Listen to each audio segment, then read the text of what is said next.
Yeah. So like, what's your usual stick? It usually just fucking happens. Okay, that's like fine. it is right now because I just turned it on. Oh, okay, that's fine. We're all good. Like usually, like on podcasts, it really doesn't matter. Yeah, it usually just starts when we start it. I've always kind of appreciated the kind of like Chris Hardwick way of like podcasting in a sense, where it's like you basically just kind of just start talking though and let it happen a lot more organically, opposed to just like saying like, now the podcast is beginning. Like my usual sign on is "Welcome back to the show," like as if I like I always sound like that. So I'm just gonna like kind of like have that weird cold opening thing we just did and just go from there. What's funny is that the last video we put out, I said that the next video we would make is probably going to be a podcast. Nice. I said that over a year ago. And it's funny because it is going to be the next... It was still true, it just was like took a year for it to happen.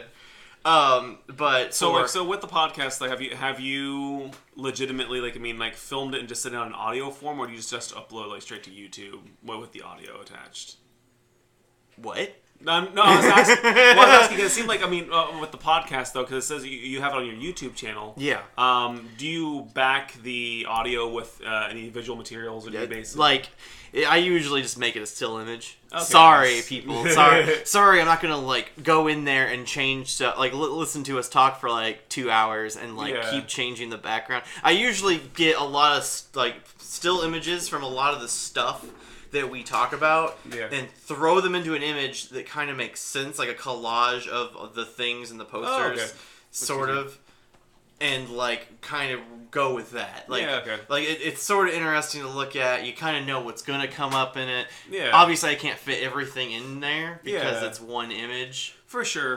I mean, like at the same time, clearly you didn't listen to our podcast at all. No, this is my first introduction because, like, I mean, I had your business card for it for like a long time though. Yeah. But like, I think I don't know. That was when we first met though. Yeah, man, having business cards for it and then just not doing it for a year. Yeah, I'm kind of a piece of shit. Anyway, for anyone that still has been hanging around, you might not know who Alex is because he's the first time we've had a guest. I'm the guest today. Yeah, and there's nobody else because no one else could be here. Well, I mean, at the same time though, it doesn't matter because we can do it ourselves. Yeah, exactly. I mean, some of the best podcasts only have 2 people on them. Yeah, it's funny. I was listening to a podcast today of just 2 people. I'm like, it'll be fine.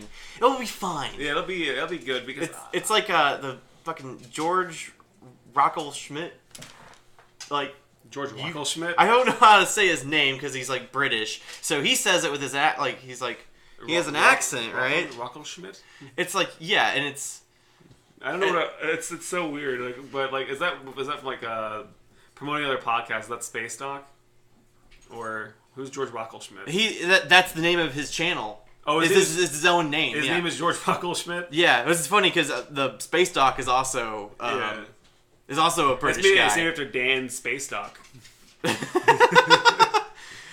Now I can't spell George. I can't look it up to tell you, like, I'm sure if I just look at my fucking, like, history, it'll come up. But, like...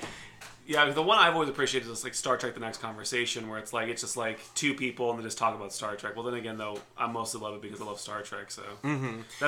It's funny how I listened to, like, some fucking show the other day. Mm-hmm. It wasn't a show. It was like CollegeHumor.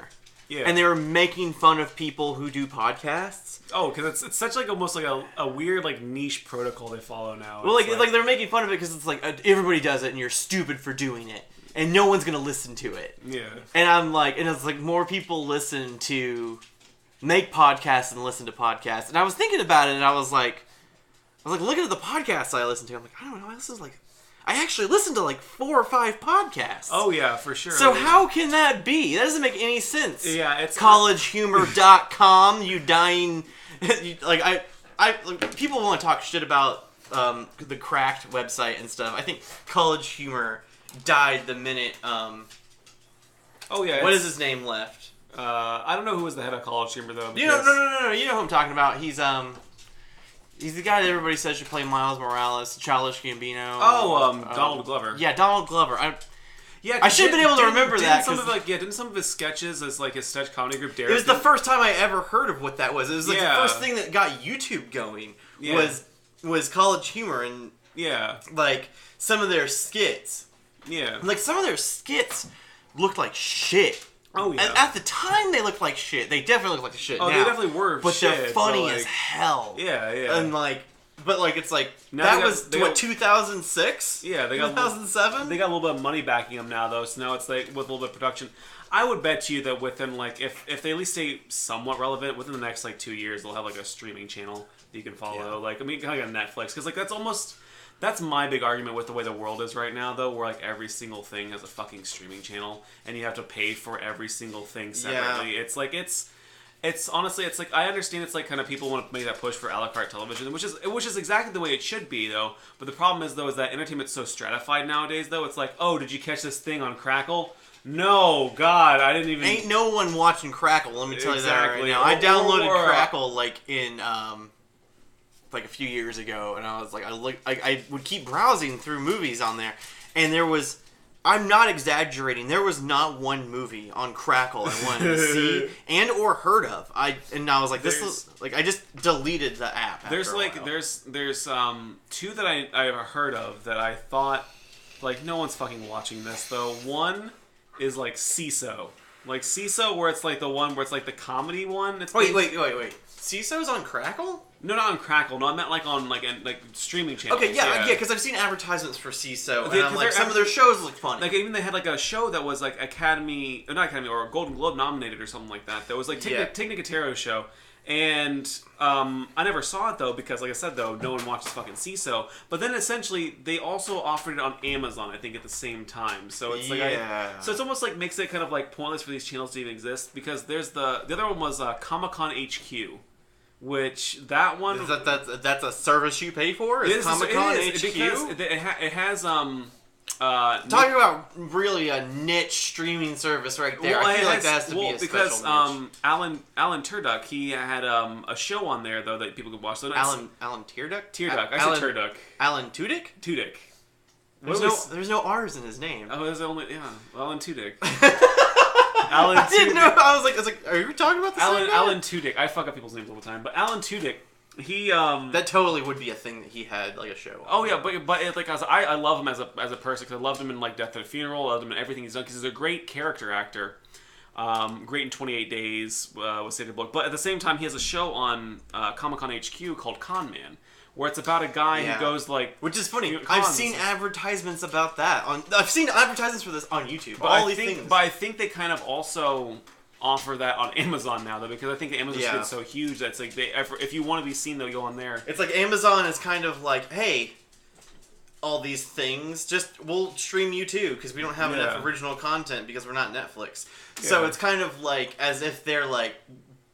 putting indies on their platform. Yeah, exactly. But it's not indies. But it kind of is, because it's a niche viewing It's like almost... thing. It's also kind of like bogus, too, that... Like, I mean, so if you want to use Amazon streaming service, which Amazon streaming service, though, I get it. I mean, it's like you can pay monthly for it now, but they're going to raise prices again for it, though. But at the same time, if you want to have, like, separate channels added to that, like, the biggest one is that CBS... All Access recently got added to like Amazon channels or something like that. Though. Yeah, like CBS All Access. Let me tell you, that's a fucking that's a fucking joke right there. Like, so you can basically pay for Amazon, which if you can buy the yearly subscription, it's $100, or you can pay now to be. Is it weird that my perception of CBS is kind of like a stuffy old man? Oh no! That's the thing like, I've always said. Totally like that, right? CBS is television for old people because it's like I mean it sucks that they had because it's all a little bit more dry and it's like we're not trying to rock the boat here. No, it's because they have like shows like fucking like 2.5 Men. 2.5 Men.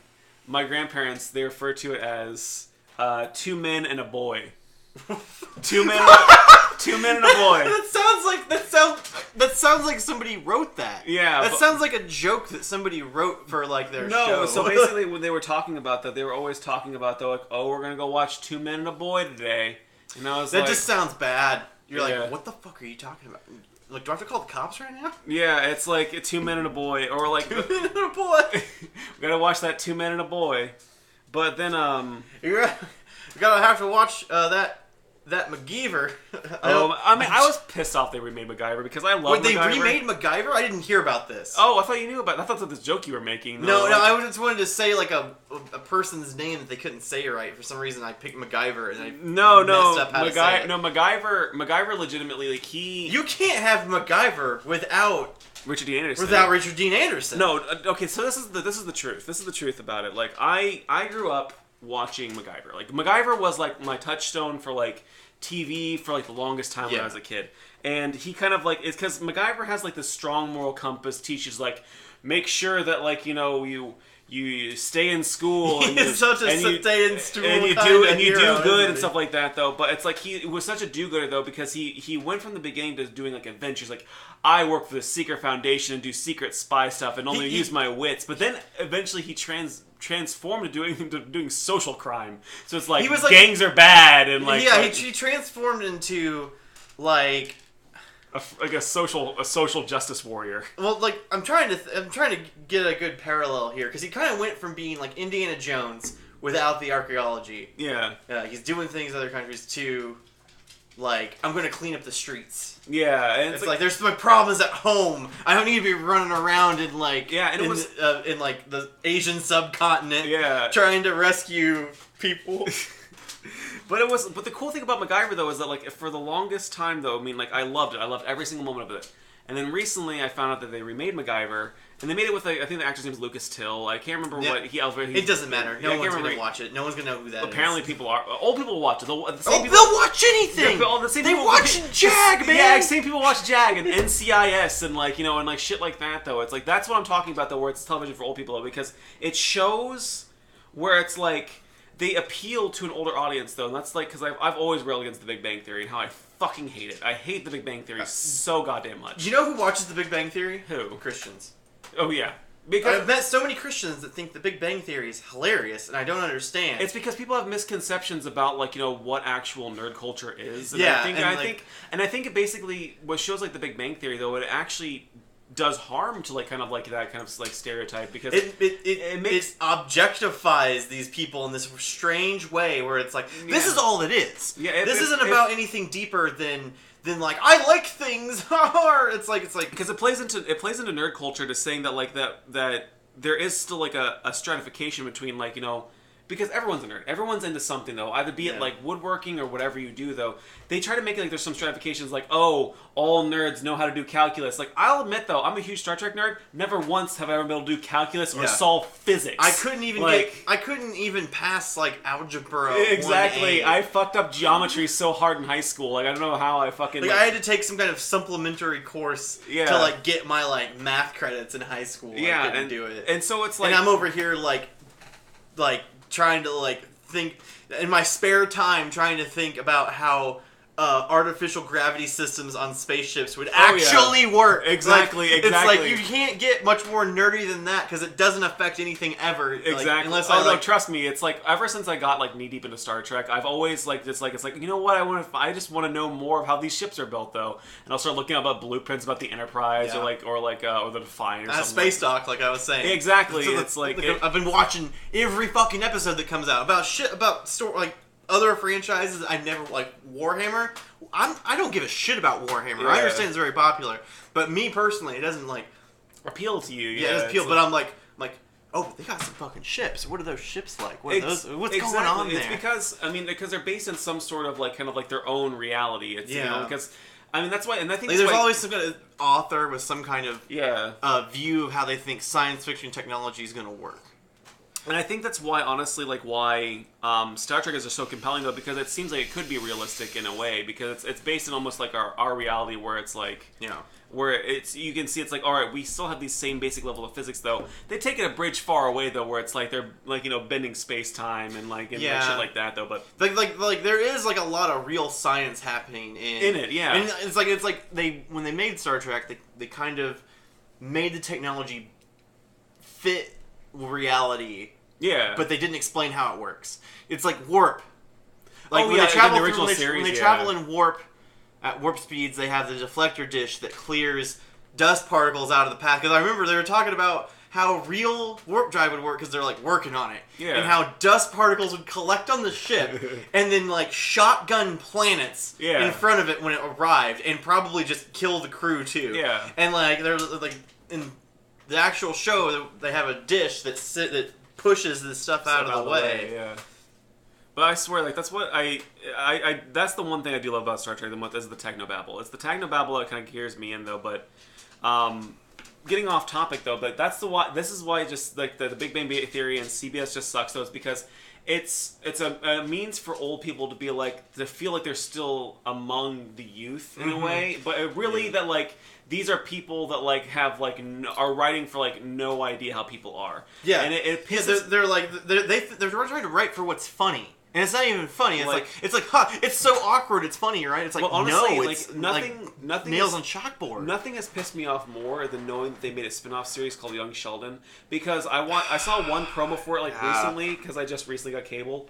Like I saw one promo for it recently though, and it was all just like, Mom, we should buy one of these. It's like, son, what do we need a computer for? I'm just like, Jesus Christ, this is like you can't be still making that joke. It's 2018 now. Because everyone has a computer in their pocket. Like literally, you can't. Everyone knows how to use computers. Especially now. Like with how old Sheldon is supposed to be, and the fact that I know his name is Sheldon makes me mad. Yeah, exactly. The fact that I know which one Sheldon is. I only know who Sheldon is, though. I don't know any of the other ones. I don't know. I know the actor who plays opposite Sheldon, though, is the guy. He was on Roseanne. Yeah, but I don't know his name. His name is Jonathan Galecki. I don't want to know his name. No, his actual name. I know. I don't want to know his actual name. Well, I love like knowing like actors' names and shit like that, though. Because it's usually kind of like base my reference on them and shit. But But it's just like the way that how old that show was. That is such a trite way of saying that. And it's like making a joke. And it's the same way with like 2.5 Men and like fucking, which I don't know how for so long that Charlie Sheen made that work. I have no fucking clue because Charlie Sheen's been a perpetual fuck up forever. So it's like,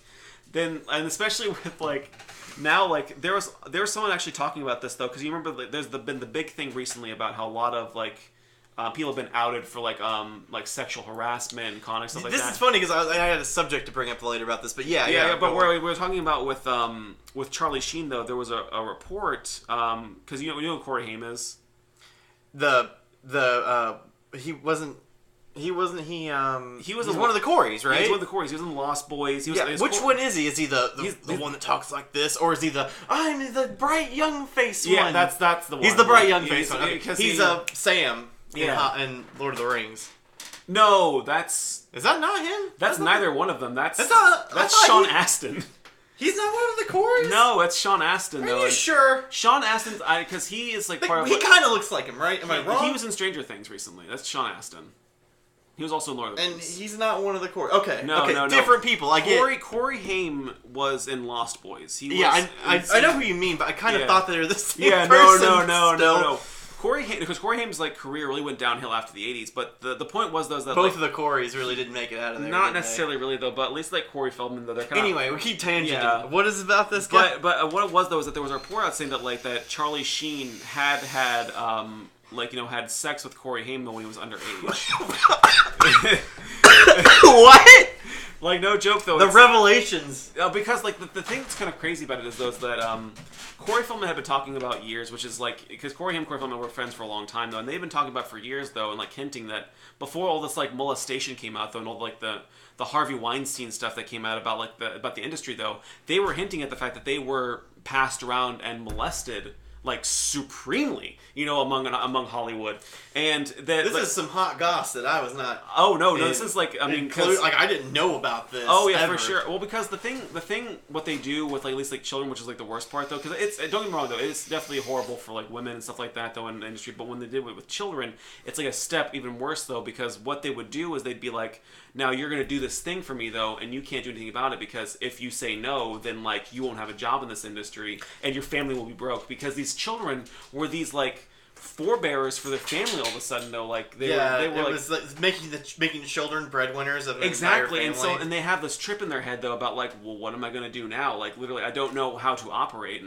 and so that's what like Corey Haim and Corey Feldman were among like many different like child stars though, who were passed around to producers and shit. It's funny how it seems like the way that this whole like debacle of people coming out and like calling people out for this. Yeah. Your Harvey Weinsteins and such. It's created like a strange sort of like support system for people to do it all of a sudden, which is kind of a good thing for these people to get caught. I think it's great because it's like well, now you can't. Now you can't lose your job for doing this because now enough people at one time did it to it's like I think it's maybe changing a hidden cultural standard. Yeah. That somebody like us, we never had any contact with it. Exactly. Well, because it's like, oh, I don't know what those Hollywood types are doing. They must be living the life, but really they're like raping people and molesting. Oh my god! Children. The stuff you hear about Harvey Weinstein about like jerking off into a plant and stuff like that. And I didn't hear that story specifically, so it's really weird to hear it now. No, Harvey Weinstein, like one of the things that he said that like he basically at one point though had not ogled a woman. He groped a woman, and then when she repelled against his advances though, he went over and just jerked off into a plant right in front of her and stuff like that though, and like. As you do when you get rejected by somebody, you go to the nearest house plant and ejaculate into it. Totally, that's totally how that works. But I do like that it is changing the narrative. The narrative is that now that like people can't like stand for this kind of shit anymore, though, because I think I do appreciate that in Hollywood, though, and I think that with the way Hollywood is now, though, it's becoming.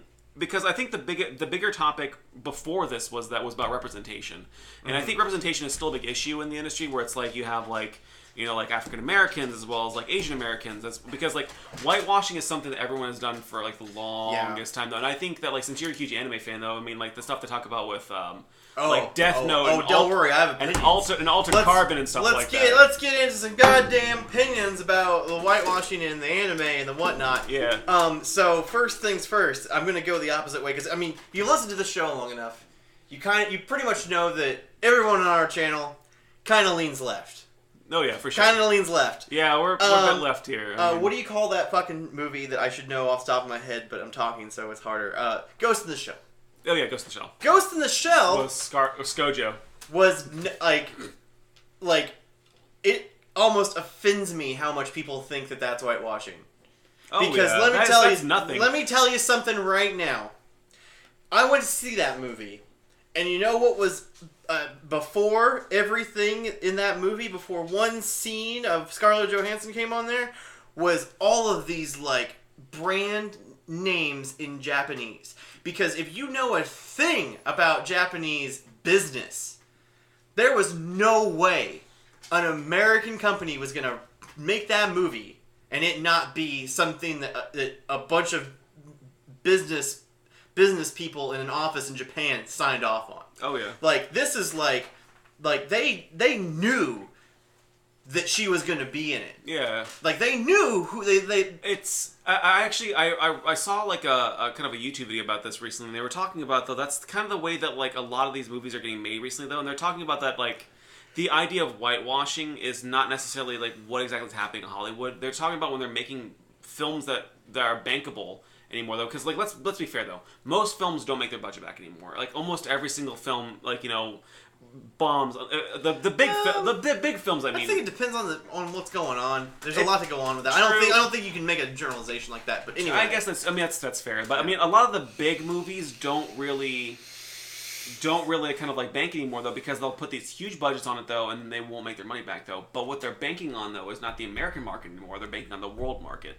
And what they'll do is that you'll find that in like a lot of movies, maybe not ones that are necessarily based around Asian culture, but you'll find out that like an Asian actor, like Transformers. Yeah, Transformers is. It's where we're going with this. Well, actually, no. Let's take it back. Let's bring it to a little bit more home with Star Wars, though. And like, what they'll do is that to make sure that it's bankable overseas, and especially in China, which is one of the huger markets, like they'll bring in actors from very famous Asian movies, though. Like I can't remember the actors' names though, who were in. I can't remember almost anyone in Rogue One, but in Rogue One though there was like the actor from Ip Man and like. Now that you question his name, I can't remember it either because what the fuck is his name? He's a brilliant actor. Yeah, he's really good. Yeah, I just can't remember his name. The only person I remember is Alan Tudyk, who plays the robot, and Diego Luna. And the only reason I know Diego Luna is because he's. Is it Imwe? Something, or I'm thinking his character's fucking is no, what is his actual name? Because I was thinking of so much of the character's name popped. But both but all the actors in there did amazing jobs. But the reason that they were kind of like more or less though kind of added to these movies though was to make them more bankable overseas. Yeah. And which I think it sucks because it does devalue them their process as actors, because I would have meant to say though, like, regardless of like where they come from or like what's going on though, their acting performances were amazing though. Yeah, it kind of especially in that movie, those two characters, Charrot and Baze. His name's Baze. Like, the character's name's Baze. Yeah. I don't know what ethnicity he is. Yeah. It's questionable, but both of those actors kind of outperformed everyone else. Yeah. Everyone else. I mean, so it's especially like the lead. Like, I mean, I think her name's Felicity Jones. I can't remember what her name is though. We're really falling down a hole of pulling their names out of there. Like that person's name and that person's name and stuff like that though. But I feel like that. I mean, like, she did a decent job in the role as well. Though it's nice to see a female lead in like a lot of Star Wars movies and shit. Well, we already have Leia anyway, but at the same time, it's nice putting her more in the forefront opposed to playing like a secondary role, because there's like that she was the whole reason why anything was happening. Yeah, and there was like that scale. I can't remember what that test was though. It's where the Bechdel test. The Bechdel test, or whether or not like they think it's like, equitable because like, a woman. Well, like, is there a female character? How many female characters are in leading roles, and do they even mention a man? And if they do, they even talk to each other? If they do they mention a man? Well, it's nice to see that like we are making a push to having more representation in movies. But to that end though, it's like what they're doing. They're talking about whitewashing. What they're doing though is that they said that. So if you had that same movie and you populated with a whole Asian cast though, the fact of the matter is though, which is horrible to say though, no one in America would watch it. And that's the bad part about it though. I don't know. I don't know if that's true necessarily. Well, I mean, I shouldn't say that no one in America would watch it though, but I say it wouldn't be as bankable. I would say that like comparatively though, and that's because I mean, America's notoriously racist though, and unless they see somewhat familiar ethnocentric faces though, that's kind of basically what they kind of bank on. It doesn't make a lot of sense either in America to have a ethnocentral. I don't know if that's a word you just made up or not. I probably made it up. I don't know if that is a. I would say ethnically centralized. Like it doesn't make sense to have a movie that way anyway, because it's not what you see if you're in America, unless you live in like the middle of fucking nowhere and everyone's white in your town. Oh yeah, for sure. But we live in the city. Yeah. I see tons of like to see one race, no matter what it is, in a movie is kind of weird, unless it takes place in another country. Yeah. And I feel like it'd be. That's the thing that it would, unless because I think they're even doing this. I think they're talking about making a Sleeping Dogs movie. Do you know what that is? What is Sleeping Dogs? Sleeping Dogs is like Grand Theft Auto. It's like there's a story, there's characters. It takes place in. No, that's just my neighbor's car. like burglar alarm goes off in the middle of the podcast. No, actually, this area is pretty safe. You know, we live in a pretty safe area though. I love this area. But what the fuck was I talking about? So obviously everyone's gonna be like Asian in this movie. It takes place in China. Yeah. I think it takes place in China. It's been a long time since I played that game. Mm-hmm. But if you were to take that movie and have it in America, but have it in a place like Chinatown, New York, I don't think that audiences are going to shy away from watching it if they know what it is. That's fair. I think because it's something. One, no one's going to watch it anyway unless they know what it is. Yeah, true. And more people might watch it because they've heard about it. Yeah. But I don't really think that's true. Yeah. I think it's like I think you do have a little bit more faith in like a lot of the American people that way. I think what matters is how the framework of it is put to paper. Yeah. And in a movie like that, it is obviously this story that takes place in a very Asian-centric environment. Yeah. So if you were to make it straight to that, I don't think there's a bunch of white people sitting around. No matter, even if they're fucking alt-white people being they're trying to take over.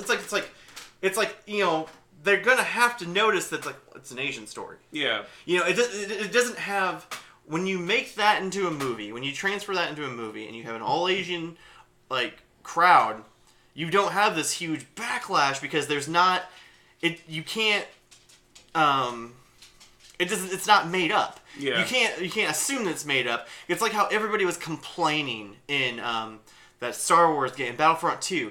Oh, it's a woman lead. It's like in a fictional universe where there is no set lines. When they try to add characters that are different and diversified, that's when they start complaining. That's when you get people. No, but if you made a story about Asians in America or Black Panther, it's all black people. Like no one is complaining about that. That's true. From that side, and I think that's interesting because people lost their goddamn minds over women leads and stuff like that. And I don't know if they've been losing their minds over putting people who aren't white into movies, but I have not heard any kind of controversy over Black Panther aside from people being like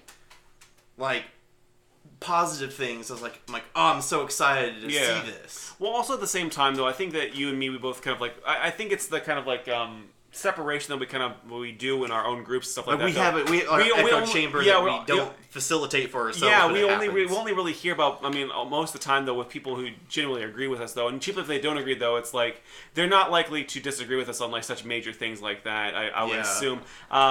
But at the same time, I agree with you though, and the things about what's happening with Black Panther and a lot more movies, and if we're talking about just strictly Marvel, Miss Marvel and stuff like that though, and I think that it's nice to see that the stereotype is changing, but kind of when you say Miss Marvel, I have to clarify. I have to ask you who you mean. Do you mean the Pakistani Miss Marvel or the blonde woman Miss Marvel that turns both. Into Captain Marvel? Oh, Captain Marvel. That's what I mean. Okay, I don't know. I don't know which one you mean because they're both of them. No, but. But kind of pivoting to video games, though, that's the one thing that's kind of another area that's kind of a step behind in that way, though, where it's they don't feature a lot of female leads in games, stuff like that, though, because for the longest time, though, all we had was Lara Croft. Mm-hmm. Lara Croft was it. It's that's your female lead. What's her name from Metroid? Samus. Oh, Samus, yeah. Samus. Yeah, Samus. And this sort of less gendered woman because she has a bunch of armor on, which I don't mind, but I feel like that's how they got away with it at the time. Oh yeah, it's kind of God, there was a trick for this that I wanted to say at one time that they used. There was a direct example that I remember in regards to kind of making it more acceptable. I can't remember what it was though. It'll come back to me later though. But the point is though is that representation in movies and stuff like that though is going towards the right direction though, and it's nice to see that these old traditions, that old Hollywood and it almost in the same sense that old business is kind of going out the way, and it's making for a more we're definitely living on the cusp of a new kind of entertainment and social norm. Yeah, it's I think it's so much more deeper meta than people trying to make the right business decisions. I think literally a cultural norm, at least in our country, is establishing itself. And I think it mostly comes out from just the backlash from the election and stuff like that though. Which it was been going. I think that just sped it up because honestly, it's we had a black president. Yeah, exactly. It's something that is unconscious and it's not. People want to ethnocentrize Nazis. I'm gonna call them just Nazis. Nazis want to say that it's an active thing, and sometimes it probably is, but I think 95% of the time it is literally the culture changing around you, and it's probably taken about 200 years in this country for it to develop to this point to where it's so radical. Yeah. To where it's enough people are I'm mad now, and this is the most angry I've ever been about it. Yeah, exactly. And it's the one thing I will stress though is that we are far from out of the woods yet. We are still in the thick of it though, because it's for us to say at one point though, it's that it is a breathtaking and amazing thing that we are breaking into this new social norm though. Yeah. That we are far from ousting all the great demons in our world and stuff like that though, and it's just nice to see they still haven't caught Coney yet, right? I've been making that joke for years. Good 3 years after that was a thing, I was so we got him, right? We got Coney. I don't actually know if anyone got Coney. I don't know what's up with that. I don't know either. No one gave a shit. In hindsight, for like a these news stories though, people will commiserate on something like in the beginning, and then they'll basically forget about it like a week later. Yeah. If it's not sensationalized and like at least like how Donald Trump has been. I love the fact that the name of this episode like is definitely going to be like 2017 movies, and I don't know if we've really even scratched the surface of the movies yet. Oh my god! Well, what we can do is we can at least kind of pivot because we were going there, and then we kind of just like took a beeline. There are two things that this conversation so far has brought up that I really want to touch on about 2017 movies that have reminded me of. The Disaster Artists. Oh yeah. They literally kicked around. Like, can we get Richard Dean Anderson to be in this movie? Like that. Like they were. Yeah. That actually happened. They were like because it was like it just went wild with who they were trying to get in this movie because everyone knew what The Room was in Hollywood by that point. Yeah. So like they got a lot of people to be in that movie. Yeah. And like Bryan Cranston and and so like at one point Bryan Cranston beat out Richard Dean Anderson for that role. Well, in fairness though, I mean I love RDA.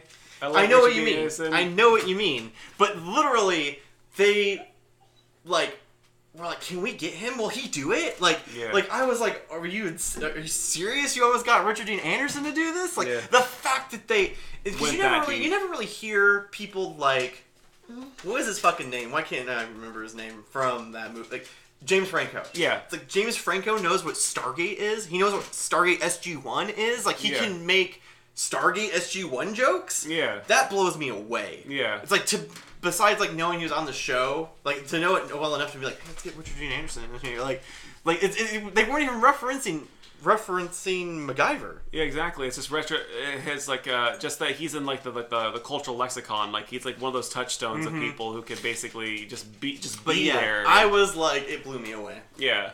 The other thing, now correct me if I'm wrong. I don't know if this is a 2017 movie or a 2018 movie. Was All the Money in the World. All the Money in the World. Who's the star in that one? I usually go by star. I usually can't remember my name sometimes. Well, I can't. What is his name? Now, he was.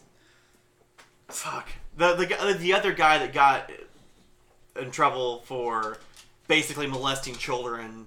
And he came out as being gay. Not Kevin. Oh, Kevin Spacey then? Kevin Spacey, yeah. God, there's a picture of him on my phone right now in my fucking like YouTube history. Is Kevin Spacey your background? No. I was like looking at the history of the shows I was watching earlier to tell you something. No. And it's Kevin Spacey. He's a podcast. Like it was a podcast about Kevin Spacey, and like the like. Did you hear about this? About what they did for like. They edited him out of the fucking movie? Yeah, okay, now I know what you're talking about. That is insanity. They changed him with, I think it was Christopher Plummer, wasn't it? Yes. Yeah, okay, now I know which one you're talking about, though. It took me a minute all the money in the world. Yeah, it took me a minute to kind of remember that one. The sheer, I almost want to say audacity of them pulling that off. Not doing it.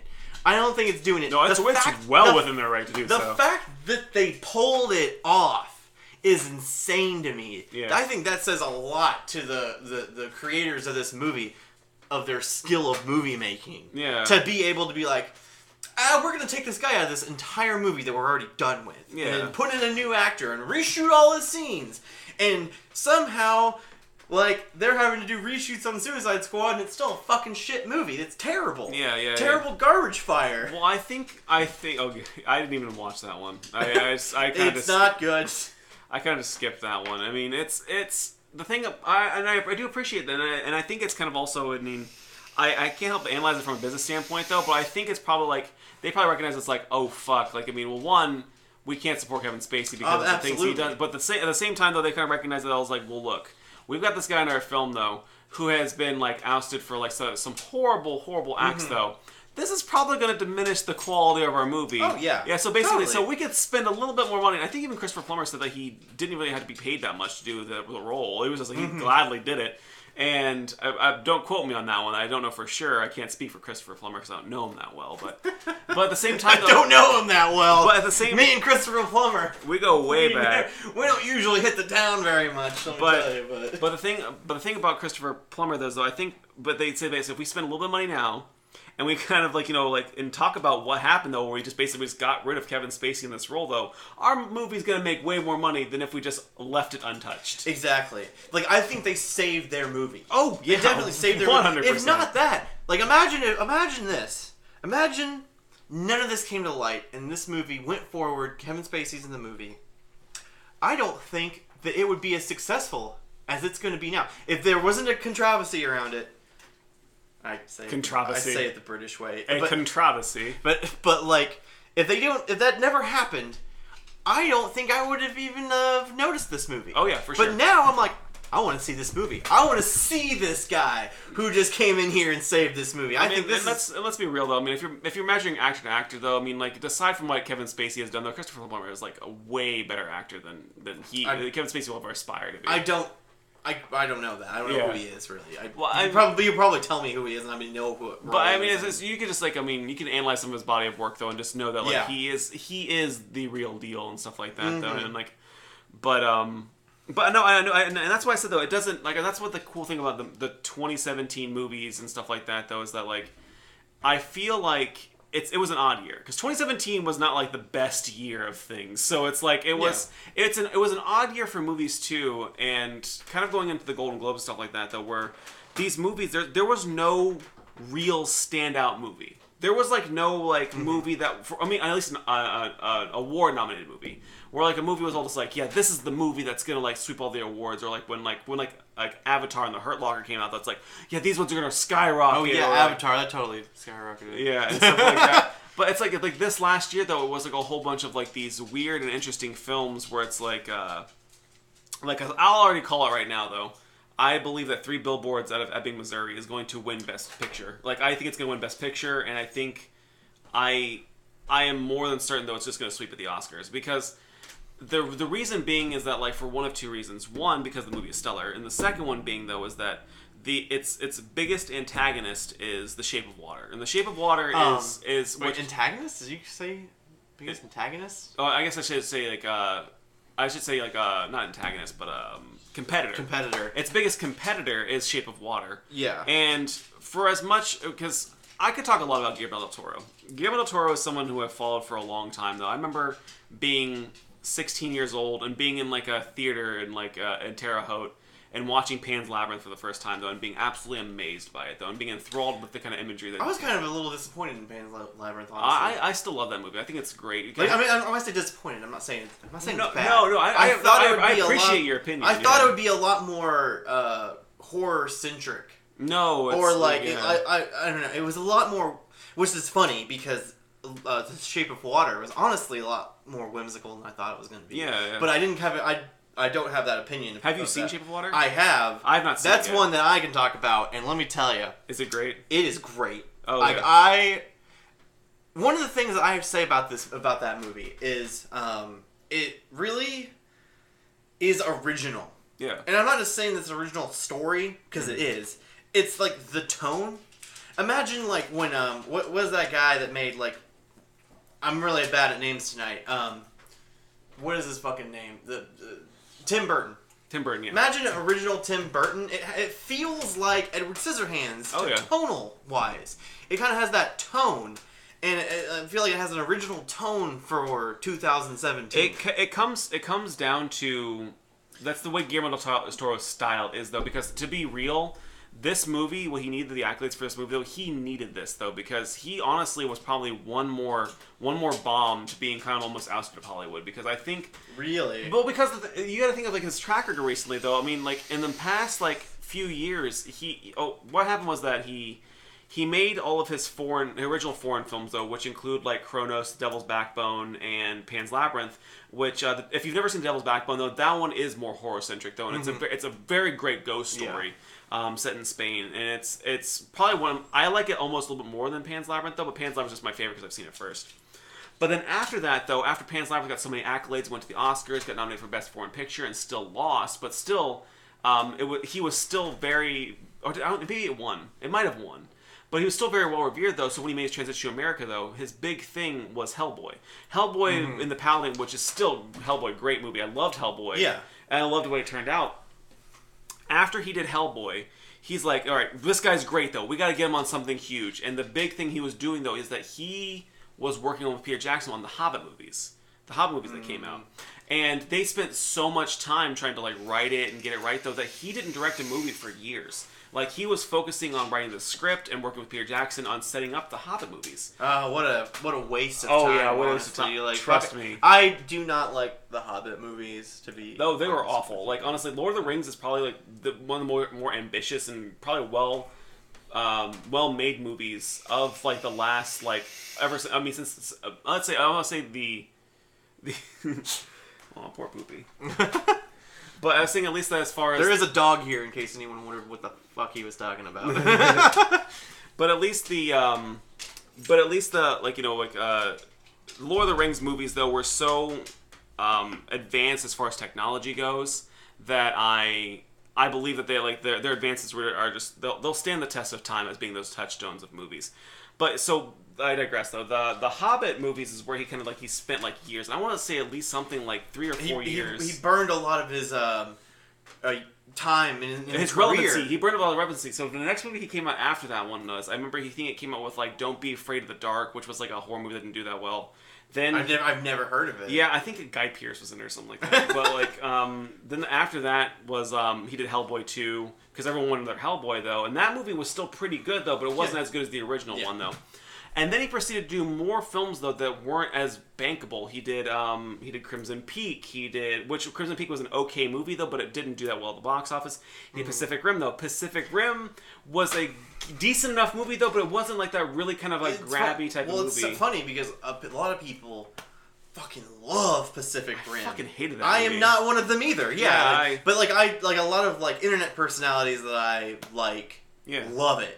Yeah. And I'm like, I cannot agree with you. Yeah. I don't think it's a very... Because I love the director. I love, like, the main actor. Because I love, like, Charlie Hunnam. Like, I think Charlie Hunnam's a great actor. Saying this, I've never seen Sons of Anarchy at all. But, like, at the same time, it's like, I say that with seeing, like, because some of his, like, other works that he has done. Yeah. The actress, the main female lead in that, I thought should have been the main character. Because I thought she was drastically more interesting than our cookie cutter white boy. And you have like it should have been her and the mentor figure in the robot at the end. Like honestly, that would have been cool. Pacific Rim, it doesn't surprise me it got a sequel because it really had like a lot going for it though, because it had Idris Elba, who was also like Idris Elba. He was the mentor.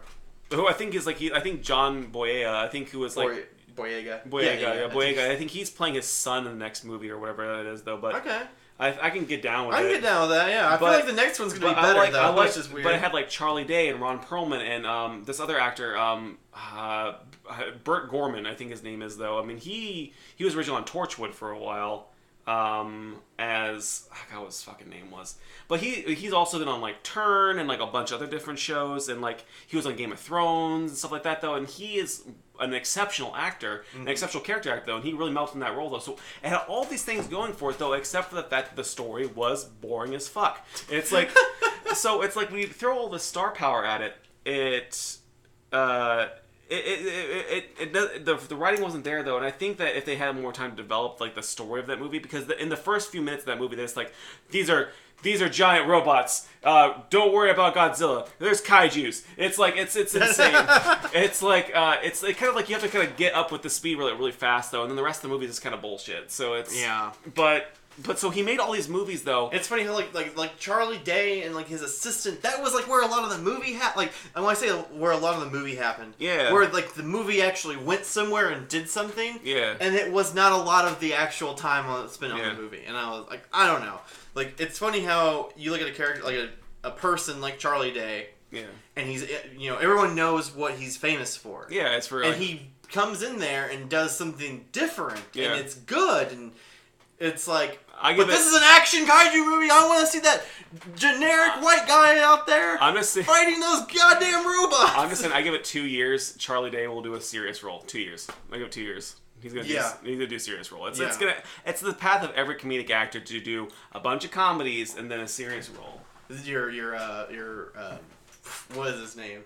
Like Will Ferrell and Will Ferrell definitely was it. Will Ferrell and I think even Robin Williams and Adam Sandler. Adam Sandler.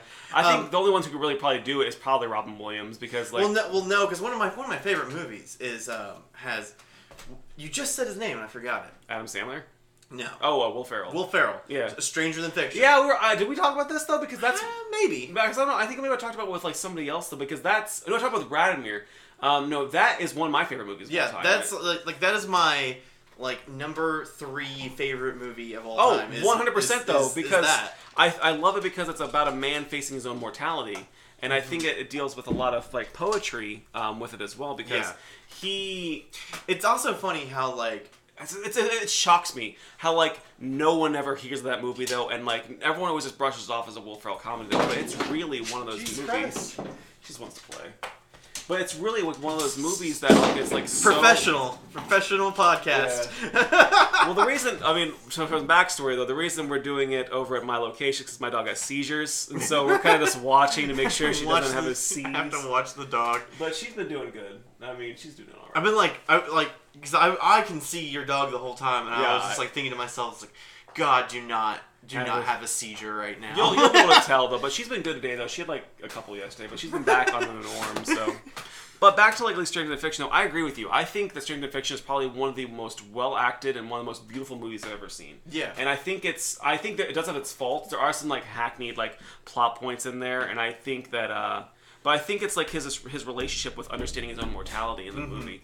And it's funny how people. One of the criticisms of that movie is the criticisms in the movie. Yeah. About it, and when I say that, I mean it's the same that he should have died at the end. Yeah. And I'm like, that's not the point of the fucking movie. The point is though is that we as people, don't necessarily have to, submit to the crushing weight of reality of mortality. Exactly. And that this author who's writing his story has to at one point just be like, no. Is it what's the sometimes point? we need something different, and we need and I think it's her little soliloquy at the end about sometimes we fucking want to play guitar and we want to buy flowers and be in love and stuff, and it's that was the point of the movie people are like, oh, you should have died to enforce the blah blah blah.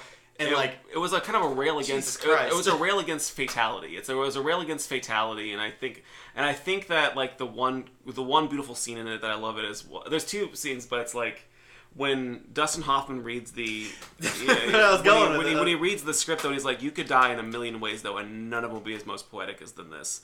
And at the same time though, it's saying that he was more than willing to he took agency into his own hands to go and commit to this this beautiful ending, but that the forces that be did not let it happen though. And I think that Karen Eiffel, who was the writer, I think played by Emma Thompson was her name, but she changed and made his I think his existence more meaningful in that sense.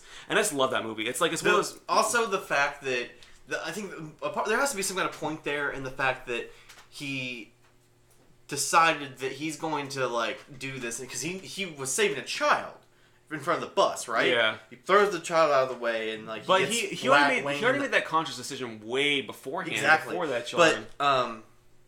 But it's about how his life affects other lives. Yeah. And it's funny how this whole story affects the end where Dustin Hoffman is reading the story after Karen Eiffel? Yeah, Karen Eiffel brings... Well, her name's Emma Thompson, but Karen Eiffel's the character. Oh, Emma Thompson brings him the story, and he reads it, and he's just like, it's good. That's not great. He's like, it would have been better if he died. Yeah. And then, but after he reads the story, he looks at, they're walking out, because they're reading in his office, so they leave, and then he looks at her, and he's like, do you want to go to dinner with me? And it's like, that's the it's the point. The whole point of her fucking story. Yeah. Made Dustin Hoffman ask her out. Exactly. It's like, that is the best part of that. Is that actually... It's the whole point of that movie. It's kind of like an old adage that I heard recently, though, or somebody said it at one point, though. It might have been from a podcast, who the fuck knows. But it was like one thing that, like, there's a lot of people that sometimes ascribe pain and misery as being more intelligent, and then that yeah, and therefore it's like when you come to like something that's a little bit more kind of optimistic, though, people kind of say that's like it's too go-to or it's too happy. Yeah, I mean, I feel like it can fall down that route, and I think that's what a lot of the problems with the new Doctor Who is. Oh yeah, especially because like the whole like. As soon as David Tennant came on scene, and it was like he's like a very happy person, yeah, and then the next writer takes over, and it kind of seems dumb. Oh yeah, like it's like I think you kind of missed the point there too. Yeah, but that's just an example. I think it's like kind of like to get on a tangent about Doctor Who, because I mean one thing that people know about me though, that I love Doctor Who for the longest time. I mean like I try to watch as much of the old series that I can. I'm still like working my way through it. I've seen at least up to the first 4 Doctors. I'm on the 4th Doctor, but I've also seen all of the new ones as well. And in that time, though, the one thing that is so beautiful about like David Tennant's performance, though, is that for as much as he was as bubbly and as eccentric and as like fun as he was, though, he had this darkness. He had depth. It wasn't just darkness; it was depth. Like he had all kinds of perspectives and stuff. And you can almost say that to even take it a step further back to Christopher Eccleston, who also had that that great darkness to him, though. It's because when you couldn't have the David Tennant Doctor without the Christopher Eccleston Doctor. Oh yeah, in story and acting. Oh yeah, and I feel like it speaks to David Tennant's actual acting ability to look at Eccleston's performance and be able to follow it, and extrapolate something. He's like, this is this character's development, and I'm taking it this way. Yeah, exactly. And like, I feel like Matt Smith did that sort of well too, but he had to contend with writing issues. I think honestly that is the truth, though. I mean, I think with what has happened with like after like David Tennant and with Matt Smith and with Peter Capaldi, I think it basically I blame Stephen Moffat 100%. 100%. Because I've seen all 4 of those actors perform their goddamn hearts out, and just it resonates with me. Like I've only seen like I don't know, half a season of Peter Capaldi's Doctor, but I like saw a clip online of the war speech. It's called like the war speech, the Doctor's war speech, of like how he's trying to get the Zygons or whatever to not fight the humans, and he just has this giant heartfelt speech. And I'm like, this man deserves a fucking award. Oh yeah, but this is a Moffat season. Yeah. So it's like, well, that was my problem with like at least I don't know if Moffat wrote it. I can't imagine. He didn't write. He mostly was the showrunner, so I think he didn't write like every single episode. Oh, but yeah. he wrote the important episodes. I feel like the whole Zygon. I forget this. No one can see my air quotes. Like the important episodes. You can hear it. You can hear the. I've been listening to enough of myself doing air quotes that I know what air quotes sounds like. But no, my thing about Doctor Who was that like, so I will contend to say that the Matt Smith era was acceptable. It was good. I think that for what it was, though, even though for my dislike of Stephen Moffat's take on the Doctor, I do still appreciate that period of time in the Doctor, because there is some really interesting storylines that come out of that. Yeah. In the Peter Capaldi time, though, they really did not know how to write for him, and I think they had an idea what they were going for, though, and I loved where they were going with it, though. But they would always ignore it to kind of go back for that Matt Smith bubbly type of like atmosphere. Mm-hmm. And what it was, though, because I love the idea of the fact of like that he was like an aging punk. That's what it was, though. Like, it's funny that you went there, because I've heard that on other like content people saying that like him playing guitar with sunglasses. Yeah, that was like that was his style. Coolest thing. That was his style of fun. Because there's a scene that resonates with me the most, though, and I think it's where he basically he's on the TARDIS just playing guitar and like sunglasses by himself, though, playing like a low, very like saddened riff, though, almost like a Cure level riff on his guitar, and like it just resonates with you because you can see him as that he's kind of like railing against the kind of like the whole the image of the Doctor. The Doctor is not goody. He's not like bubbly. He's positive though. He's dark and haunted, and he is like also at the same time though. But he's also fucking old. So if you're looking for a website, it's Shop with Squarespace. You were talking about bringing it back in to movies. That's funny because I'm probably gonna edit that to where no one knows that there was a cut there. It's fine. But we're just shouting about Squarespace all of a sudden. the thing that I think we've already talked about outside the podcast that we really need to touch on that we have. Well, I guess we haven't talked about it, but we know it's a thing. Dunkirk. Yeah, okay. You have some issues with Dunkirk, and I strongly disagree. Major issues with Dunkirk. Okay. Strongly disagree. So let me go far by saying an even bolder statement in relation to Dunkirk is that I did not care for The Dark Knight. Really did not. Yeah, I know. Everyone's always upset when I say that, though. Don't get me wrong, though. I'm not taking away Heath Ledger's performance. It was an Oscar-worthy performance, though. I just personally dislike Christian Bale. I dislike the Dark Knight series. I understand why people appreciate them though. It's just there's one issue I can at least reference that the reason I hate it the most is because I hate the sound editing in that movie. I think the sound editing is horrible because all of a sudden it's like you listen to. Lo and behold, you're on a podcast that's shitty sound. Well, no, listen, because I remember when I was like watching like the Dark Knight, it was all this like. And then like loud explosion for like no reason. And talking about your movie theater going experience. Yeah, it was like that experience though. And it's like because it's almost like every single Christopher Nolan film I've ever seen, except for Dunkirk though, because I watched it in like a home setup. But like every single one I've seen though, it's always been like too loud. And like I remember I went and saw Inception in the theater. Well, don't get me wrong, I love Inception. I think Inception was great. I saw Inception in the theater though, but they were playing it like way too fucking loud, and I was like just sitting there. I was like, I kind of have to cover my ears like loud parts, because like it might be because maybe I can't hear as well as you. Yeah, maybe. But that's not really necessarily true. That's not the issue with Dunkirk. Okay, so my issue with Dunkirk though is that why did you bring it up? My issue. This is just to do it to justify what you said about the Dark Knight. I just fucking hate the Dark. No, I'm just saying in general though. It's like I think that there's an amount of pretense when it comes to Christopher Nolan, and I think that an amount of pretense that is what he thinks that he's like the most like artsiest and greatest director ever made. I don't. That is not how I feel watching his movies. I don't feel like they're that artsy. Well, I mean, there's a level of artistry that he uses to them though. Because I'll admit though that it was interesting in Dunkirk where they kind of split up the time between like you know the three ways to get off Dunkirk, and I appreciated that. Then I thought the opening scene, I was like, okay, I'm in it. Like there's like it's visually stunning. I'm in for this though, but then it proceeds to just bore the fuck out of me because it's just I think I remember talking to somebody else about this movie. It's just a bunch of people on an island. Like literally, it's like that's all. They're on an island, or on a beach. A bunch of people on a beach, and like because I've seen. And like I was, we were talking about like the Pacific another time before though, like Band of Brothers and I mean, yeah, I guess we were, but like another just because the guy from Mr. Robot in it was in it, and I was like, is he in the Pacific? And you're like, yeah, that was the amount we talked about. But we at least anecdotally mentioned it though. But like I mean, not even necessarily the Pacific though, but Band of Brothers is like kind of like that touchstone as far as like how good like representations of World War II can be. And I think because if you look back in like history, back to like where the like you know like the 40s like war movies and shit like that though, they were always you know like there were some really good ones in the bunch. So like like Heaven Knows Mr. Allison's always like a really good one though.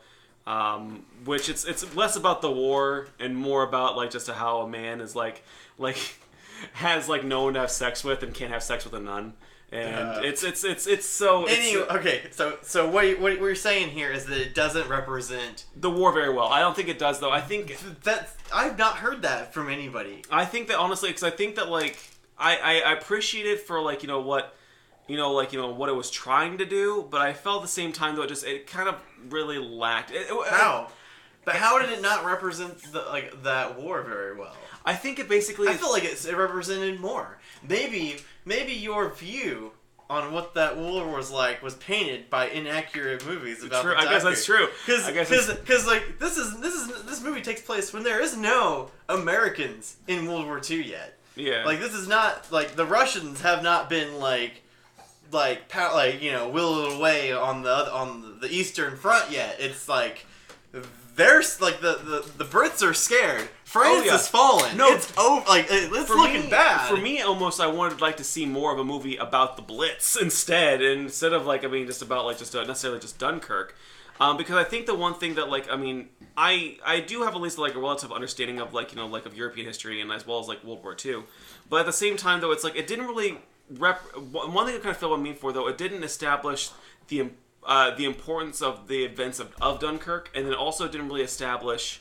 Kind of like, necessarily, you don't necessarily need the reason why, because everyone knows what World War II is, though. Mm-hmm. But also at the same time, though, it didn't really provide much meaning for what, for just getting off the island besides just dying. I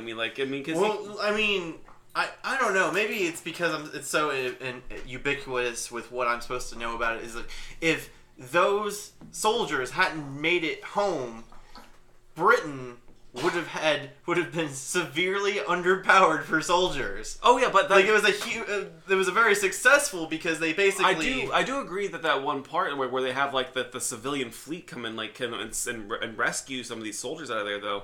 But my kind of point is though, is that your own reference of World War II influencing that, or is that more or less kind of like the actual movie representing like the actual picture? Because you were talking about how like Britain would have been decimated if they didn't get their things back, though. But did the movie tell you that, though, or did you already know that going in?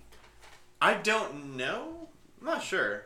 Regardless of if, like, I feel like it, like, I don't know. Are you saying that that's not the case? That it wouldn't have been decimated, or no? I'm just saying that the movie itself, though, is that like you went in with at least like with your relative knowledge of like World War II. And with the events of Dunkirk and how it would have affected Britain. I don't think I did know that, but it was pretty much painted that way to me, seeing how many people there were doing it and how big of an operation it was, and it was like a big deal to like have ordered civilian fleet in there to do it. I mean, granted, most of the civilian fleet was supposed to be manned by sailors. Yeah. Our characters in their boat were like, nah, we're gonna do that. We're gonna take the boat. But I honestly, so like that part was interesting though. But I felt like one thing that also just really sucked about it. I'm just going into saying it just sucked. So I sucked about it though, is that the dialogue in the movie was not. The thing about it though was that the dialogue in the movie though was very, very. It was basically almost like watching a silent film. It's like because you. Was it? Yeah, I mean, because there was like legit like the dialogue never had any meaning towards like like the events that were happening, because like they would just talk about like kind of just like the randomness of like what their events were going on each point, but the dialogue was not like really cohesive to locking you into the time period. I feel like they were mostly just talking about how. It's just like, yeah, this whole thing kind of sucks. We have to get off this island. But they were not really talking about the war at all. They were really just talking about, like, just of what was going on in that situation. And they weren't even really describing what was going on. They were just like, we just need to get the fuck off this island. I feel like that added to the realism. I guess that's true, though, because they're not politicians and understand. They're not, like, proving some point. They're in a situation, and it's a real situation. There's not a lot to talk about besides what needs to be done. I agree. And, one of the things, when you talk about dialogue, now, I understood what was said for a vast majority of the movie. Yeah. But let me tell you, that boat captain, sometimes I was like, what the fuck did he just say? Like, he had a very thick accent. That's my problem with the sound mixing of these movies. Is that, like, literally, it's like, the talking is very fucking quiet, and then all of a sudden there's just this loud noises going on. The dialogue is less about the war, but I just personally felt, though, that the whole point is like was just to tell the story of Dunkirk, and I guess that they did it, but for making it interesting though, it just didn't really ground me in the importance of Dunkirk and the importance of the war, and I felt like it mostly just kind of just hyper focused on just the events that are going on Dunkirk, but to not really the meaning behind the events on Dunkirk, if that makes sense. I mean, it makes sense, but I just don't agree. Yeah, it's I just don't agree with and that. And also there's like the whole the they're not being dialogue and it being very action based, even though it's very subdued action. It very like in the sound the sound work. Yeah. Like, people want to complain about that, like, I guess that's noise true. that they used that was like horns. And a lot of it they used was for the aerial scenes. And that was because the sounds of the engines naturally sounded like that. So, like, it's true. The rising tension had me going, and I had to stop. I literally stopped, and I was like, is this the soundtrack, or is this the airplane? And I couldn't tell. Yeah. I couldn't tell, because, like, these, like, you know, the airplanes are, like, gain altitude, and they gain altitude, and they're prop planes. Like, you hear this whine, and it just increases, and you don't know if it's horns or not, but I know that there's horns, and I know that there's engines, and I don't know where they overlap. Yeah. Like, sometimes I could tell you it was definitely horns, sometimes I could tell you it was definitely engines, and sometimes I just don't fucking know. Yeah. And I'm like, oh my god, I feel like the tension in that scene. And all those scenes were so good. I do agree with that, though, but the one thing too, at least kind of like my bigger argument again, though, for why I didn't like it, though, is that when he was presenting, like, the different timelines and the different cutting of, like, you know, like, how all the events were happening, though, and they all happened in their own time, separate from each other, though, that kind of almost made, like, the storytelling of the movie so confusing that, like, it was a bit, like, mismanaged, like, as soon as I knew that, as soon as I saw that time cut, I knew it was a time cut, I expected time cuts. Well, my problem was, though, is that, like, there's a part in the middle of the movie, though, where you're cutting between, like, the civilian fleet, and you're cutting that and the actual, like, planes and stuff like that, though. And you see planes go down at different times, though, but there's, like, so many different plane crashes that happen around that time, though, that it makes it so confusing about, like, who just crashed, what's going on. As soon as, the longer the movie went on, I put it together. Yeah, when things happened easy. But I think also at the same time, though, I think it was that everybody was just, for lack of a better word, like, just, or lack of a better term, it's just so white. Everyone was just so, like, white and British that, like, and everyone's faces were covered, though, that, like, you couldn't really differentiate people apart. It's like, I mean, there's only 3 pilots. I mean, none of this is the pilots. I'm talking about all of them, though. I'm just talking about, like, all the characters in this movie, though, that they all look just very similar.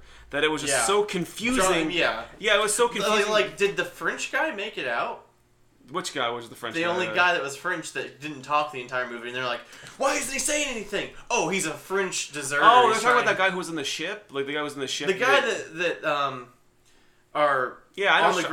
the ground guy finds putting on the dead man's uniform. Yeah, I know what you're talking about, though, and I think he dies. I think he dies, too. And also, and then the scene where they're plugging holes with their fingers, with bullet holes, I'm like, I know these guys are just like, you know, your young soldiers and stuff like that, though, but they've got to know that's not going to work at all. I mean, I don't know if there's, like, actually, like, recorded in history of, like, and then the men put their fingers in the bullet holes and, like, in the hull of the ship to keep it afloat. That, to me, kind of took me out of it, though, because I was almost like, well, obviously the obvious solution to this plan is to get the fuck out of the boat before you get shot to shit. But at the same time, they're just watching them, like, all try to plug their fingers in the boat holes, though, regardless, they're still being shot at the same time. That seems like kind of like almost like something that no one would do.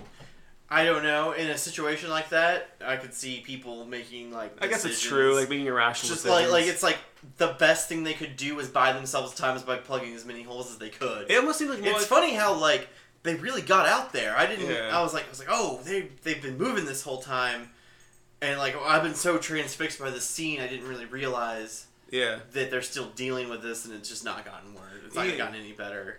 And I think, and it's credit. It does deliver that pretty well, though. I just personally, it just comes down to, like, do I think it's best picture material? No. I think it's boring. Do I think it's Christopher Nolan's best work? No. I think it's probably. I think he was ambitious about it, though, and he made something, like, you know, like, I mean, really, really big and epic like he always does, though. But was it one of his better films? No. I mean, it's kind of comes down to it, though. It's like, I think that.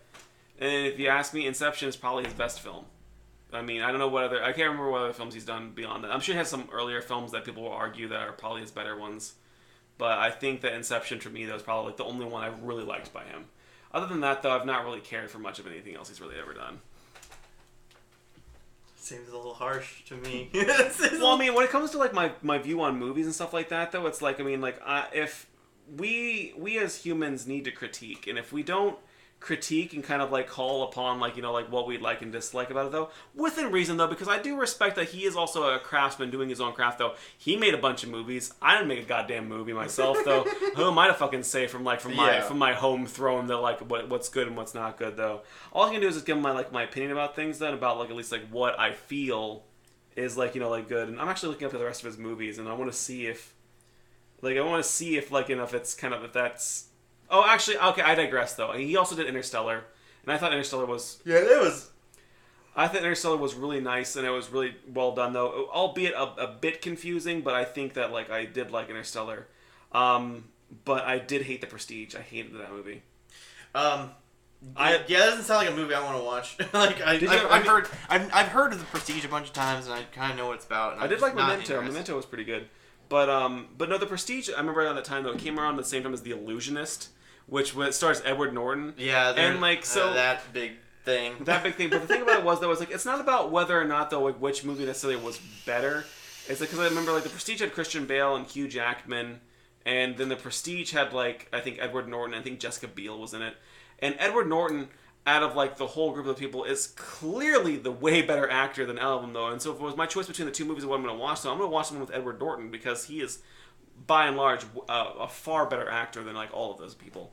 But that's at least, like, my thing about Dunkirk. I just didn't care for Dunkirk, and I know we have opposing opinions on this one, though. I respect that you liked it, though, but it's just, for me, it just kind of comes back to that I've just seen way better war movies, and I've seen the war depicted in way better ways, and more truthful ways, though. And for me, it kind of just felt like that Dunkirk, this was my feeling when I was watching it, though, that I felt like a lot of it was wrong, and it was not correct, and I felt like there was, like, but I think that the reason I felt like the things that weren't correct were, like, things that were properly changed in the movie from, like, actual historical accuracy, though, that just didn't need to be changed. And I can't pinpoint to actually what they were, though. I just got that feeling I was being deceived in some way when I was, like, watching it. I did not feel that way at all. I don't know what you mean. I don't have a good example to, like... honestly, that's like a bare bones, like, very, very blank and unbased opinion on anything, though. I'm just saying there's no evidence. There's no evidence to support it, though. I just felt that when I was watching, I was like, I feel like this is wrong. Like, something about this is wrong. This didn't happen like this. We won that war.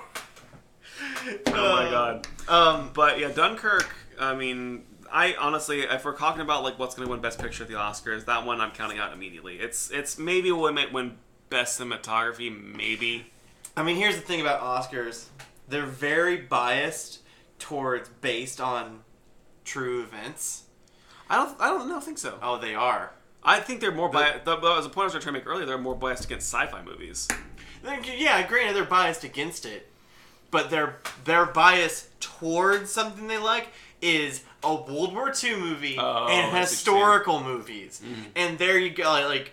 It's kind of almost like, because it's the same reason like when The Hurt Locker came out, though, and like kind of like... Yeah, and that movie is so inaccurate. Oh, it's 100% inaccurate, though. It's a good action movie, but it's like... It's like almost offensive how inaccurate it is. Yeah, it's like, it's pretty bad. It's like... And I remember watching that around when like Avatar came out, though, and like, I don't know what your opinions on Avatar are, though. I personally... It's a movie. I personally, it's not fucking terrible. But I personally enjoyed it. I saw that. I saw it a couple times. Yeah, I think it's enjoyable. I don't think it's like the greatest. It's okay. Oh no, I don't think it's the greatest movie, but I think at the same time, I'd give it like a 6 out of 10. Yeah, I would give it more close to like maybe a 7. But like I mean, yeah.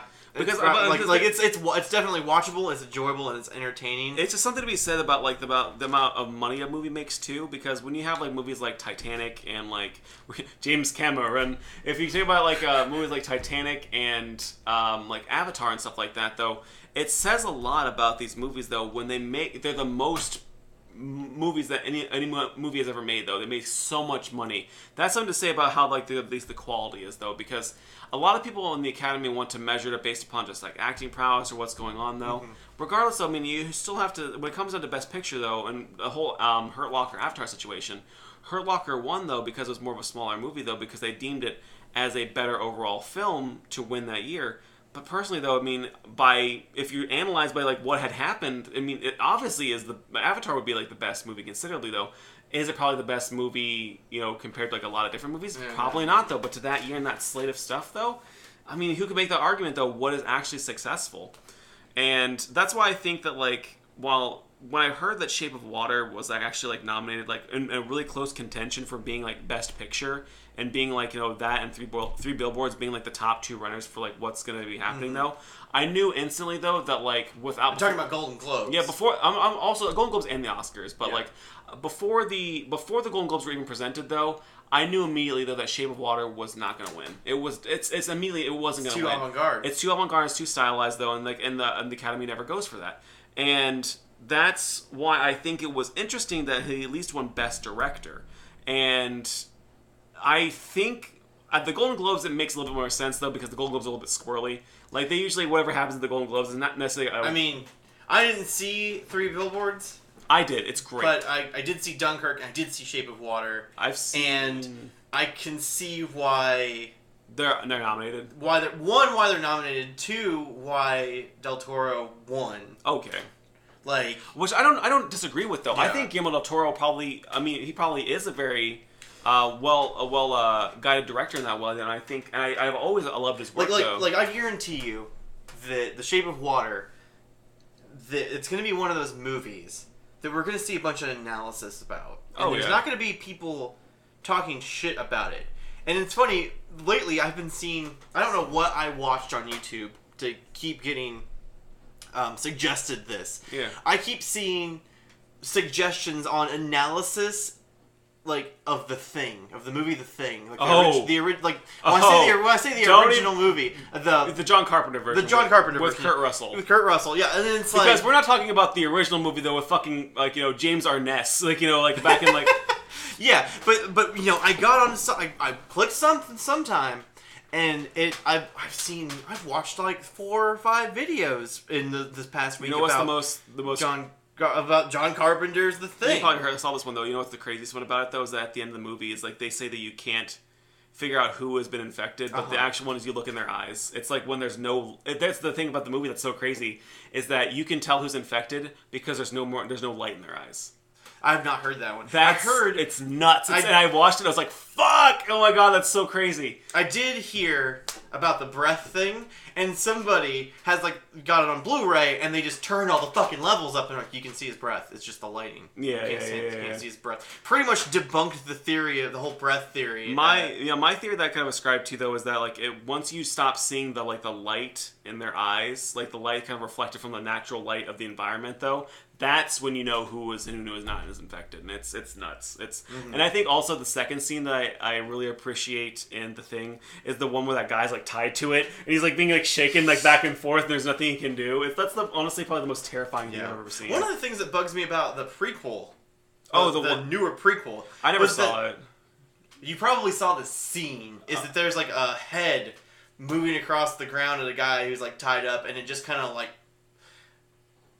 on his head and just goes with it, and it's oh, that really did it? That killed you. It was not what I. If we're getting to a broader subject about horror movies, though, I think the one thing that was just so scary about The Thing that was that it was not the actual monster itself, though. It was you did know that the monster was there, though, but it was actually the not knowing. The not knowing who is infected, and I think that's something that's very, very palpable, and I think that's what a lot of good horror movies kind of touch on. Is where it's where there is danger, and the danger is very present. They've established it, but you just don't know where it's coming from, though. Yeah, oh yeah, totally. And that's what's crazy about The Thing too. Is because they don't know how to test for it. They don't know where it's coming from. They don't know what the fuck it is, and so then all of a sudden they're just holy shit! I need to watch that again because I don't know how they even figured out the hot,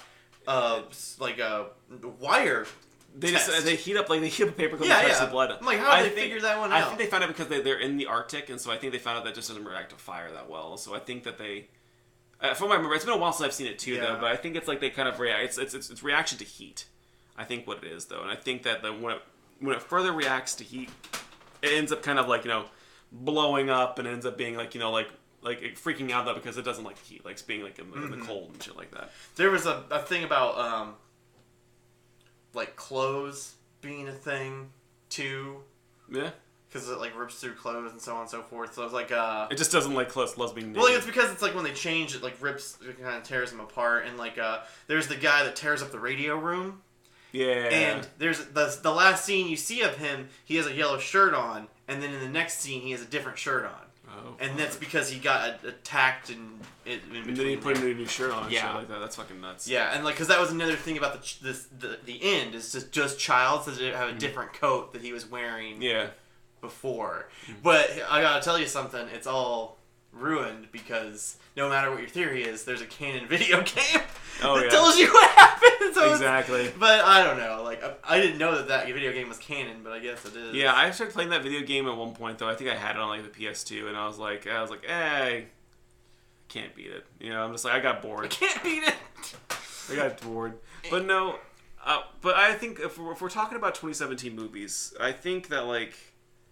I mean, there was like so much that like ran the gamut of like what came out like last year, and like let's see, let's go away from the Golden Globes. I mean, if you're talking, I mean, the other ones that came out was like the Amazing Spider-Man came out, as well as Thor Ragnarok, which I haven't seen Thor Ragnarok. I haven't seen Thor Ragnarok either. I've only seen Amazing Spider-Man. It was the other one, Guardians of the Galaxy 2. Yeah, which I think that I've seen both of those. I've heard someone make the critique of that movie though. Which is actually another podcast that I love following, though. It's the Smartest Man in the World podcast, starring Greg Proops. Just plugging that one. Plug that one. Plugging that away, though. Love Greg Proops. But like, what it is that like he talked about though, it's like it was like basically the same movie, just with shittier music. And then like, you're talking about Guardians of the Galaxy 2? Yeah. See, my thing. I think the reason that Guardians of the Galaxy 2, 1 is the way that it is, and 2 happened, is because this whole generation of Marvel movies is winding down. So. The culmination's happening soon, and they had to give. Avengers looks great. I'm stoked. Yeah. They had to give these characters just some more. They just had to flesh these characters out some more. So they got a second movie, and that's really why this happened. And I don't really have a complaint about that. I think it was a horrible movie. I think it was an effective movie. It was just a movie that was just about developing these characters some more, and I think that's fine. Yeah, exactly. Like the tension of the first one was not there, but it didn't need to be. It's like a movie doesn't have to be the pinnacle of. The climax. Yeah, which kind of was like, I mean, like, what this year kind of like made me like kind of like appreciate the Marvel movies a little bit more, only for the fact that like before that was Doctor Strange. When Doctor Strange came out, the one thing I really needed in that movie was more explanation. I'm just like, I did like in that movie how there wasn't a big fight in him defeating the enemy. Yeah, he's like, I've come to bargain. I've come to bargain. Like, I did appreciate that. It's the fact that he outsmarted, like probably one of the most powerful people in the Avengers, couldn't beat this guy. Yeah. And he outsmarted him. Yeah. With all of his fucking powers. Instead, he just beats him. That's what I did. I did appreciate that for sure. And I thought that the only thing I just didn't like about when I watched Doctor Strange, though, because I still love the movie, though, but I just didn't like the portrayal of Doctor Strange, though, because they basically was trying to make, like, is every single character in the Marvel Universe sassy? It's like, literally, it's like... I've never really read the comic books that much. I've only got like impressions of what people have told me about it, though, and so I've always wanted to get. I always say this. I always say it every single year. I'm like, I'm gonna get into comic books again, though, and I just never do. But what it is that like the thing I've heard about Doctor Strange is that he is supposed to be more of like a snark and kind of like a meh type of character, and more of like more snark, less sass.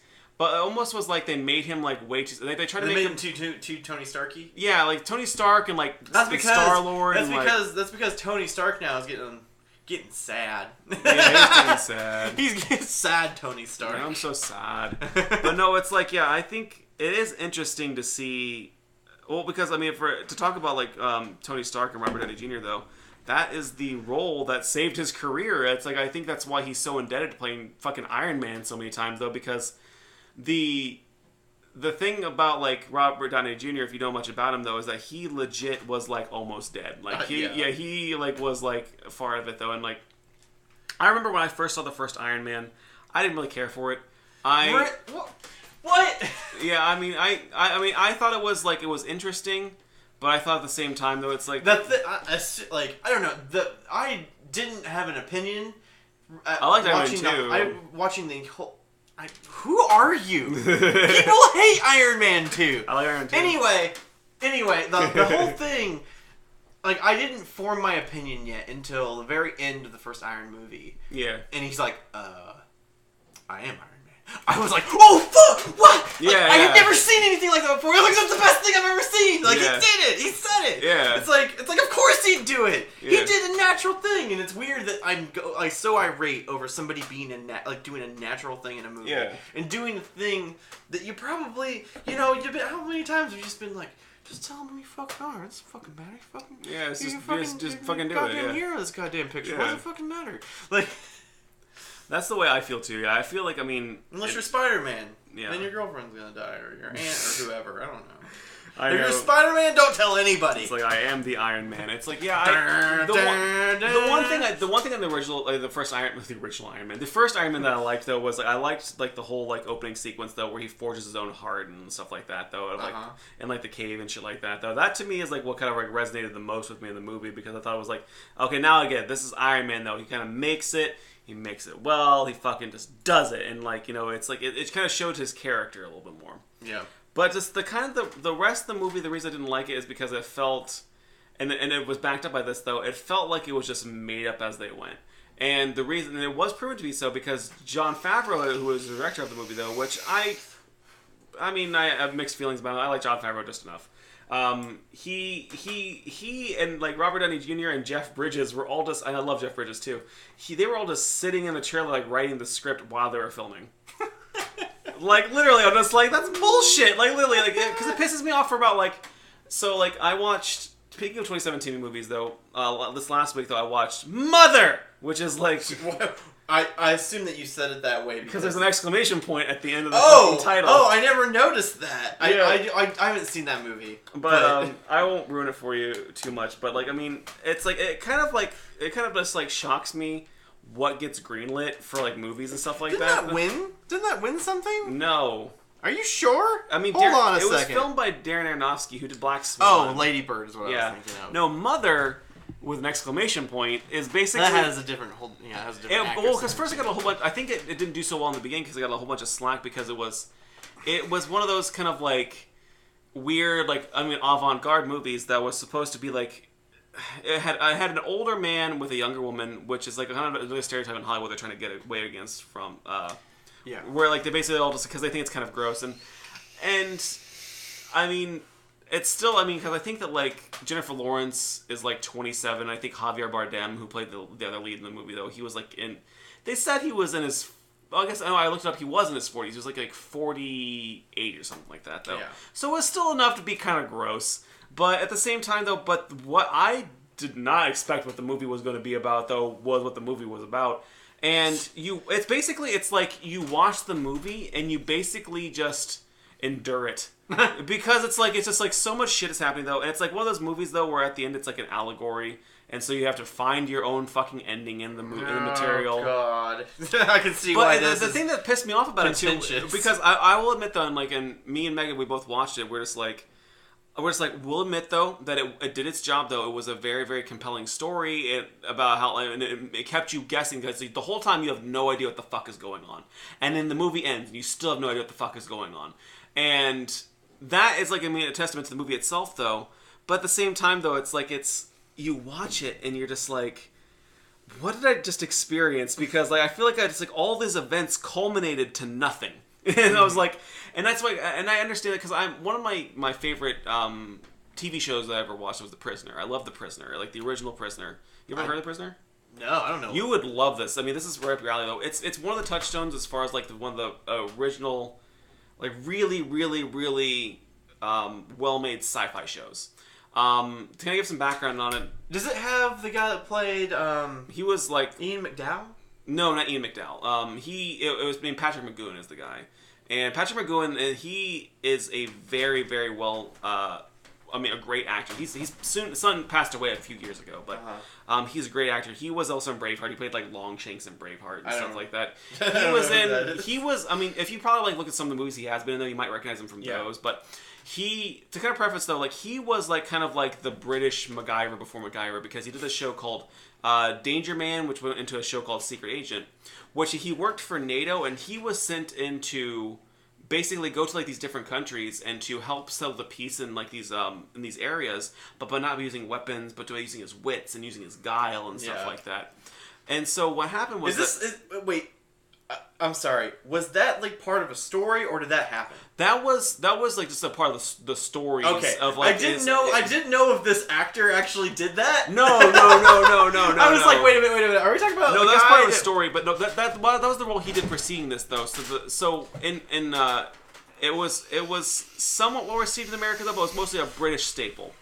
And he himself though, he was known for this. So what soon happened is that the time for doing John Drake, the character's name was John Drake though, was coming to an end though. So he did this new series called The Prisoner. And The Prisoner only lasted for about one season, but we don't really need to go much more than that. I think it's a culmination of 13 episodes. And it's about, and you've probably seen the trope on The Simpsons before though. It's about a guy who gets kidnapped and taken to an island, and he's designated a number. And he's trying to figure out why he was there, and they keep asking him why he resigned from his job. Because he leaves a high-level job and then just tries to disappear. And then in leaving his job, though, he gets kidnapped and taken to this island, and they're trying to find out why. And that's the whole reason of the show. And he's trying to rail against them and fight against them. And you really watch, and it's a really... Which year did this come out? 1960. Oh. I want to say 1969, maybe. Or I think it's the late 60s when it came out, though, because it's in color. And so... when you're watching The Prisoner, though, it's a study of one man's delving into insanity, because he was writing every episode, he was directing every episode, and starring in every episode. Oh, really? Yeah, and because even when they told him to take some time off and to not direct anymore, or not to write anymore, though, he'd write under pseudonyms. And there's this. How can you get away with that? It's because he was listen, we obviously know you wrote this. You handed this in. He was in complete control, and so what it was is that there's this scene where he's getting into a physical altercation with another character, and you actually watch as he's beating this guy up because he's just so insane. But the story's really neat though, because he constantly just does not know why he's there, and the reason for the backstory is because he basically is still playing the same character as John Drake, but since it's a different show, he couldn't get the rights to it. So they instead, though, he's only known as Number 6, and that is the Number 6 thing kind of has a touchstone with a whole bunch of different sci-fi genres. We're talking about Battlestar Galactica though, where there's there's 6. 6 being tall British gal, not British gal, tall blonde gal. She's 7, isn't she? Or 7. Oh, no, she's 6. 6. Her name is 6. Yeah, that's right. It's 6, and that 7 of 9 is probably what you were thinking of, but with naming and stuff like that. Maybe I don't know. But I think 7 might have been the one that ends up being the last of her line on Battlestar Galactica. Yeah, but the blonde main one. They have numbers instead of names, so it's hard for me to get it's the same number. thing with The Prisoner though, but it's The Prisoner has been a through line for so many different sci-fi shows. And the cool part about it was made in the 60s where things were so weird and obscure and and you watch a lot of things don't make sense though. And we watched the first episode and you watch this character though, you just want him to succeed, because the first episode you're just why the fuck is this important? But you get to the third episode, you start realizing why this character is important though, and you feel so bad for him though, because it goes to the point though where it's he's being tortured constantly. The third episode, they start fucking with him while he's sleeping. He legit can't, get a moment's peace. They do the most fucked up experiments to him, though, and he still endures at the end of it, though. And you find out, what the ending is, though. And the ending in that show is also, an allegory, in a sense, though. But, you derive your own ending. So what is it? What is it? I'm too invested now. You gotta watch it. I mean, like I said, I can't No, I want you to fucking tell me, goddammit. I honestly don't necessarily have an answer myself, though. I think it's, the only answer you can derive from, though, is that there's theories that he himself was he owned the island, he was in charge of the island the whole time, or that he was just testing the island. It's basically whatever you want to derive your own ending from, though, because the last two, the episode before the last one though is batshit crazy. They're all batshit crazy, but you watch them though, and they're just so compelling just to watch, just really, really, really taking the spy genre and taking it into the sci-fi genre, and it's one of those shows that you would absolutely love, though, and I think you can probably torrent it pretty quick. Or actually, no, it's all on YouTube. It's all on YouTube. Yeah, it's from 1960s. It probably doesn't have a I remember I watched it all. I watched it all on YouTube, and it was pretty. It's pretty good. So less good, less not good, but less mentionable. I don't know how to put it. Less sophisticated movies. The Dark Tower. Did you watch The Dark Tower? I did not. Okay, so I watched The Dark Tower, actually not too long ago. Was it actually as bad as everyone said it was? Absolutely not. Oh, okay. But of course, I have never read these books. Oh, neither have I. And I don't know what more there could have been. Yeah.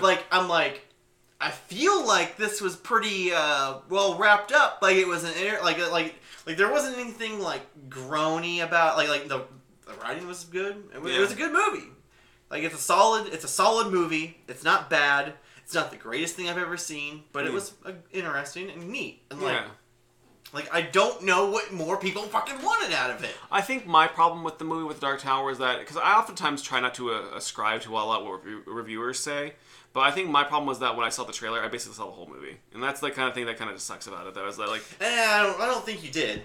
Yeah, I mean, well, I just say it still feels like it was because I have not seen the movie yet. Though that's what it felt like to me. Because the trailer didn't have any scenes from Act 3 in it. Yeah, which I appreciate. Yeah, you have no idea how much I appreciate that. Like, you have like some like scenes from Act 1 or like scenes from Act 1 and a few from Act 2.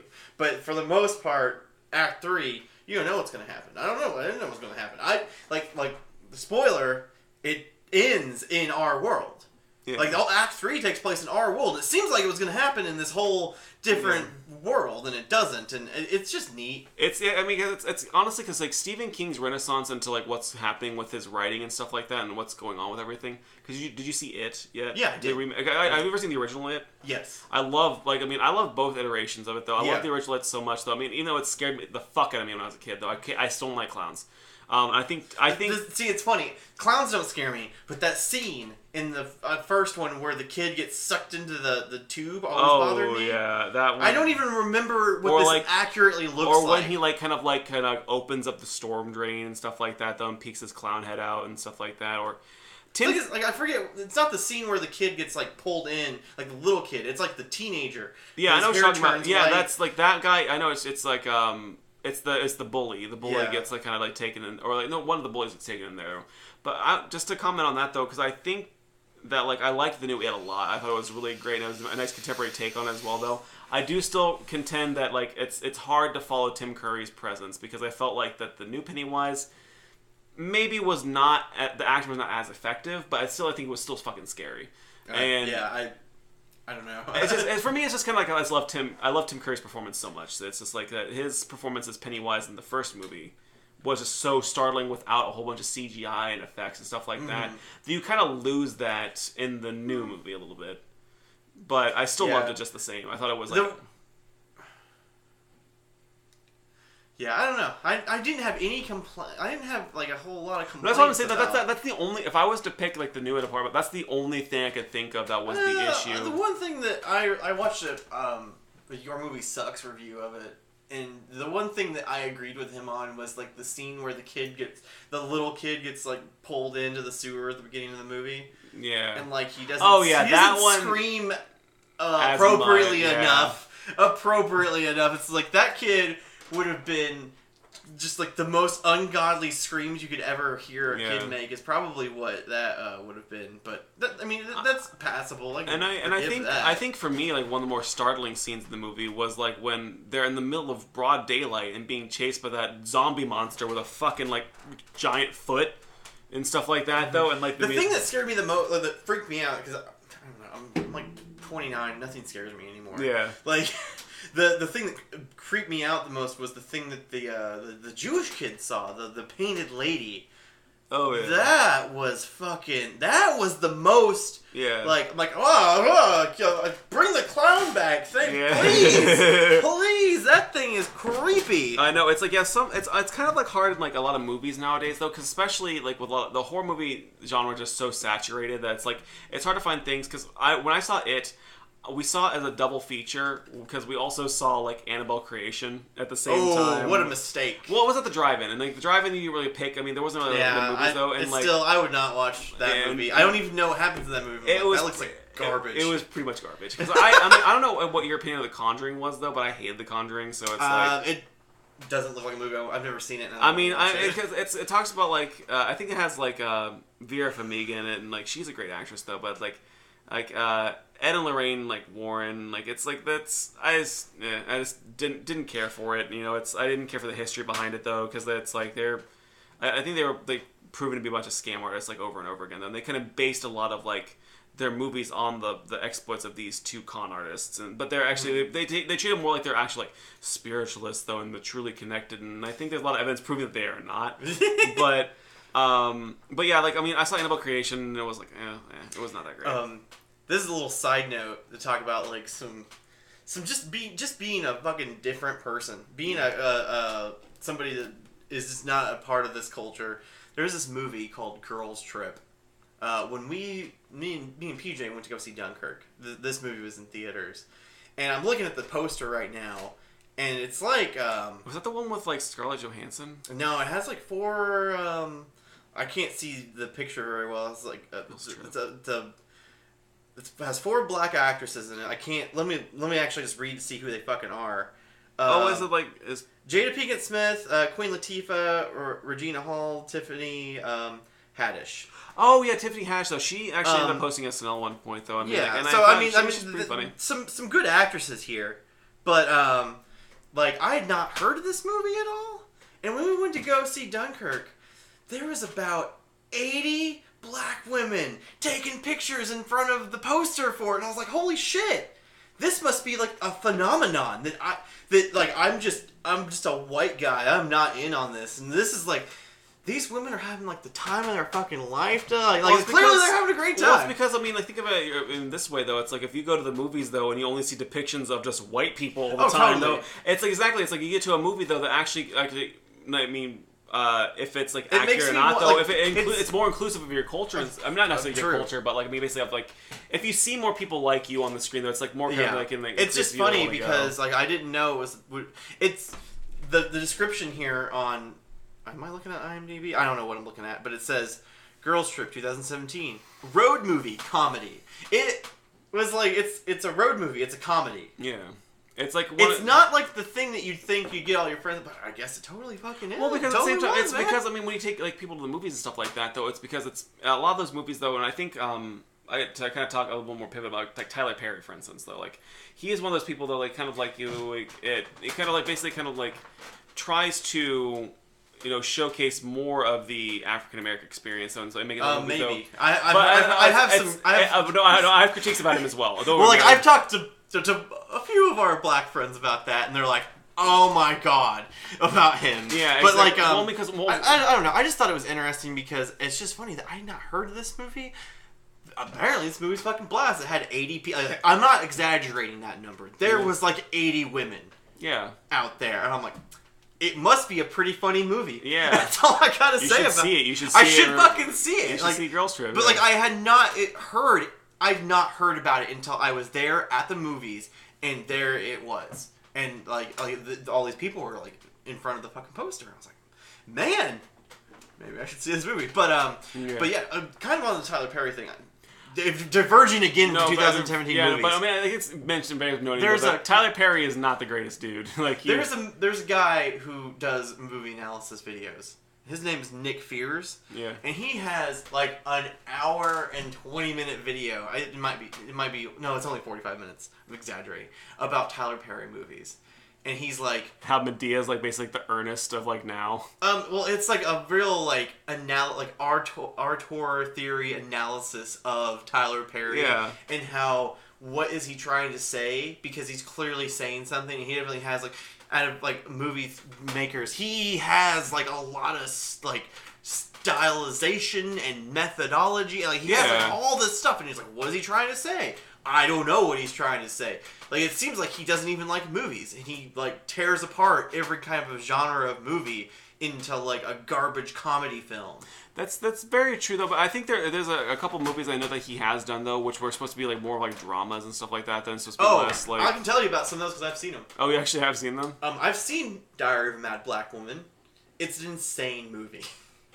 I've seen Why Did I Get Married and Why Did I Get Married Too. Okay, those are the ones I was talking about, though. Like, Why Did I Get Married? I'll tell you right now that not really nothing of note really happens in that movie because I can't remember it. Well, because honestly, the thing that they found out about Tyler Perry movies, though, and like though it's just kind of interesting, is that they found out that it was kind of interesting, at least like his film, because he has a huge film studio in like Atlanta, and like they found the greatest. greatest place in the world. They found out though that's kind of interesting about his business practice though is that he is less about making movies and more about making money. And the reason that he is though, and there's been huge reports about him actually going out there and hiring these unknown actors and then gouging them on contracts and gouging them on prices and stuff like that. Yeah, because a lot of the secondary characters in any of his movies, I've never seen in another movie. Oh, because in a Diary of a Mad Black Woman,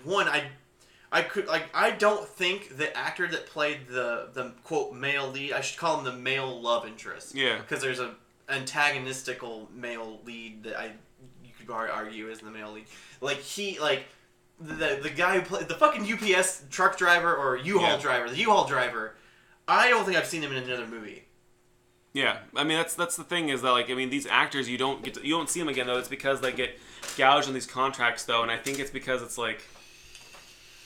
I think it's just because of since it's also the location as well though that if you're working in Atlanta, it's probably not the easiest thing to go out to California or something like that. Well, working in Atlanta, Georgia gives movie makers money. Oh, 100%. So totally. Georgia's the best place to make movies, honestly. Yeah. Or make any film because what it is that you get so many shows down there. I think it's The Walking Dead, Halt and Catch Fire.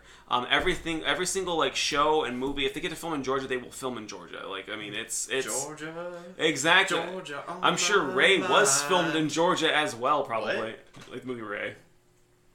What Ray? Yeah, it's Ray Charles. You're seeing Ray Charles. Oh yeah. Okay. You just say Ray, I don't immediately think there's tons of things called Ray. And I'm movie Ray with Jamie Foxx. Yeah, dude. I've been to Atlanta many times, and I went to Stone Mountain, and they have a laser show. Yeah. And that is one of their closing songs, no matter what, is Georgia on My Mind. That's fucking cool as fuck. Yeah, it's funny that that they're that one of their closing things is this prolific black artist. Oh yeah. Projecting lasers on the Civil War Confederate generals' faces. It's there's so much. I'm sure we could probably talk an hour about the weirdness about that monument and what is projected onto it, and fucking Mambo Number 5 being laser projected up on there. And you know what? Okay, clearly the Mambo Number 5 is a song about having sex with a bunch of women, right? Yeah. The laser story of this is it's a dad talking about his kids. Wait, what? Yeah, it's this dad that has I don't know how many ever women are in that movie in that song that are laser projected shit. Yeah, Veronica's one of his kids, and he's talking about how much Mandy. I don't fucking know. All these. There's so many. All I know is the guy's name's Lou Bega. Is the guy who sings it. Yeah, because he now does Travelocity commercials. Yeah. So again, another black man singing about fucking women projected on to a mountain with Confederate monuments. But also the story is being told is about a dad and his kids. There's a lot of meta narrative happening a lot there. Of people kind of misread the room where you the most improper song. It's like when people a church function would play Skeet Skeet or something like that though, or some weird hardcore song about literally has obscenities and talking about literally uses the words "I'm gonna rip off his throat" or something like that. Yeah, some weird and shit. It's this shouldn't have been what you picked for music for this. It's very strange. Which I'm a fan of that though. I love it when improper music is used at certain times though. I think there was this one thing that at the fireworks last year here in Indiana, I was laughing so goddamn hard because all right, so for people who are not acquainted with the area though, there's the fireworks that every state has and every city has though, and it's based upon the Freedom Fireworks or whatever the fuck they call it. But they also what are you talking about? What? Well, they're based on the Freedom Fireworks. What do you mean? No, I meant there's that's basically they have this this American centric radio broadcast that broadcasts a whole bunch of patriotic songs while the fireworks are going off in the sky. Well, I did not know that this existed. You did not know this existed? No, though? I didn't know. So we usually, if you go to the downtown fireworks, though, you'll listen to them, and people will be playing the radio it's station. set to music. It's probably like Q95 or something like that, though. I can't remember what it is, but like Bob and Tom in the morning. Yeah, exactly. Which I mean, I honestly like I cannot listen to the sound of Bob and Tom. It makes my skin crawl because I mean my dad always listened to it though, and I'd always hear it from the other room though. So like now, like hearing it now, just like makes me like just hate like hearing. It's not anything against them at all. I wish them the best. Though it's just the sounds of their voices are just so common that like it's like I've just heard it so much that it makes my skin crawl. Interesting. But that's a side note though. But what either it happens is that like. So what happens is that, like, they're playing all these different songs. They're playing it, and it's like the fireworks are going off, though. Your usual is like, and the rockets red glare, boom! Or like, and I will stand up, boom! And so to finally one, so I'm sitting there, and they go, and this song's dedicated to all our fallen soldiers. And they proceed to play... I don't want to close my eyes. I don't want to fall. And so I'm literally sitting there among everyone, though. I'm like crying. I'm laughing so hard. I'm like, oh my God, the poor soldiers, like the ones who wouldn't stop that asteroid from hitting Earth.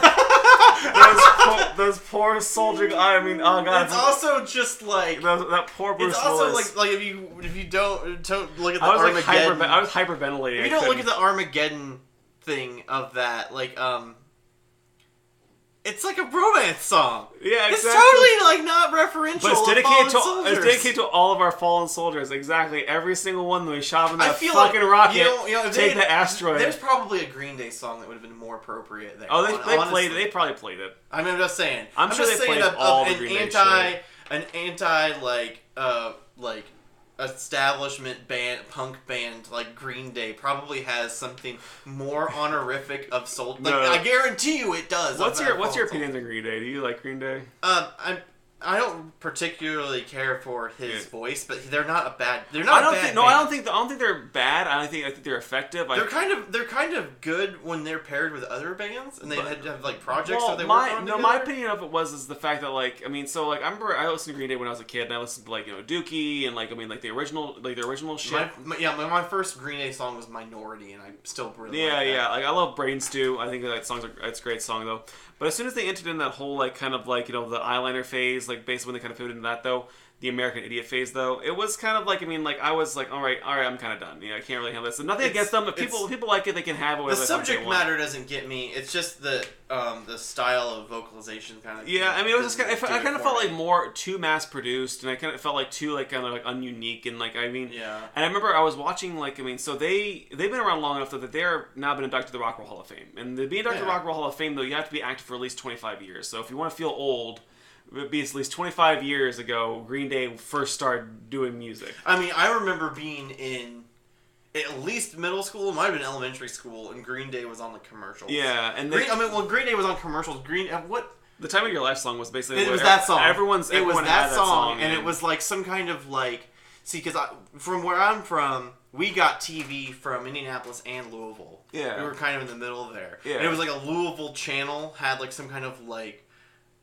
Like I want to say like a shill for like Louisville lifestyles. Yeah, so it was some kind of it's like this is about our network. It's about our people. Blah blah blah. Like that had played that song. Yeah, and it's funny because to this day I remember that. And, oh yeah, I remember my 5th grade graduation video they used that song in the video and then I hope you dance like a whole bunch of other fucking stupid ass songs for the time.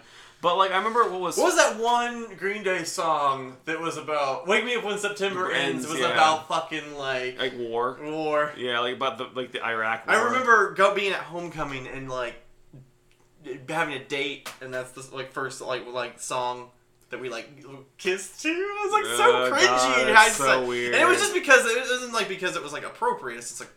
I'm gonna kiss this girl. You know what I mean? Like, wake me up when September. Yeah, it's just like one of those. It's just like I just know this is an opportunity because of the slow song. I know that this. I guess I was thinking. I was like, man, I remember the music video, the guy on the 50 cal, and I'm like dancing with this girl. But what was funny about the Rock and Roll Hall of Fame situation? So I was watching the induction ceremony, and I think that year also like Joan Jett and a whole bunch of other people were inducted. Maybe it might have been a different year, but either way. Green Day was there though, so they're being inducted by usually a person that respects them, or like another notable similar group. They're being inducted by Fall Out Boy. And Fall Out Boy's been around for 25 years? No, they haven't had me yet, though, but they were inducting them. Oh, I get what you're saying. So they were inducting them. So Fall Out Boy was just standing there, and they're like, you know what was rock and roll? And like they're listing off all these things. I was like, this is rock and roll. And they go like, making a hit album that revolutionized, that's rock and roll. Then having a Broadway play based off that rock and roll album, that's rock and roll. I'm like, that's probably the furthest thing from rock and roll I've ever heard, though. Rock and roll is like literally like snorting coke off of like a hooker. Like that's literally like that's like that. Like rock and roll is getting at least 7 diseases. It's like that's what's rock and roll. It's like I feel like that's really more like just. I wanted to fit it in there that they got a Broadway play. But they were talking about all these things that was not rock and roll. I'm just like this just shows that they're good at making money. Like literally, it's yeah. And the fact that like American Idiot was made into a fucking play, I'm just like, Jesus Christ, just let that shit die. Just let it die. Like people want to keep holding on to it because I remember when I was a kid too. I went to like a middle school party one time, and like literally everyone at this party was wearing like the green tie and like, the green skinny tie and the fucking like weird suits and the white button-up shirts with the fucking bracelets with the bracelets and the bracelets and shit like that though. And I remember even thinking at that time though, I'm like this is fucking ridiculous. Yeah, I like in my punkish days, I would have like I just wore t-shirts and like I had bracelets. Yeah. Like I just wore bracelets. Well, I mean, I shouldn't talk because I looked horrible in middle school. The tie seemed like such an extra like jump. Like I remember I wore a tie once. But I never just wore like it didn't look the same way. Yeah. I didn't quite catch the same thing. Like I wore a tie to school once of my own accord. I went to like college. I think college was where like I had a skinny tie for a while that I wore for a couple outfits though. But that was back when I was like That was back when I was like supremely overweight, and so like I kind of like had like I kind of like curved like like I mean like my clothing and to kind of cover up like like my weight and stuff like that though to make it like kind of like I don't know compensate for it in a way because I remember back when I was like in high school though I did not dress that greatly though it was I think I did not like the way that I looked but at the same time is that when I remember you know like yeah like bringing in ties and featuring that kind of shit in though but I remember I'm over here like critiquing people on how they're dressing up like Green Day though and I think in like my freshman year of high school I wore the same 2 shirts every single day. What? Yeah, like no joke. What's funny in middle school. Now, my parents used to rail on me and tell me that I shouldn't do this and people are going to make fun of me. Yeah. I had a shirt for every day of the week. Oh, really? And I would wear the same shirt every day of the week. What? No way. Monday shirt, Tuesday shirt, and so on and so forth. What about the weekends? I don't. Weekends, no shirt. I probably had shirts, but I don't know if I wore. Oh shit! I can't remember a specific day for those, and no one ever said anything. No one ever noticed. Oh yeah. No one ever noticed that Tom has the same fucking shirt on every goddamn like every Monday. It's the same shirt. Yeah. No one noticed that. Well, I think it's because I think if you said maybe if it was like something like with like hugely distinct on it, like it said like Monday or if it said the day of the week, people would notice. But it was like definitely like as alternative shirts as I could get in middle school because it wasn't until high school until I was like, oh. Hot Topic exists. Oh, I know. I remember my foyer to Hot Topic though was like when I was in elementary school. I'm wearing all Hot Topic right now. Aside from this weird hoodie that I stole from work. I'm wearing like Kohl's. I'm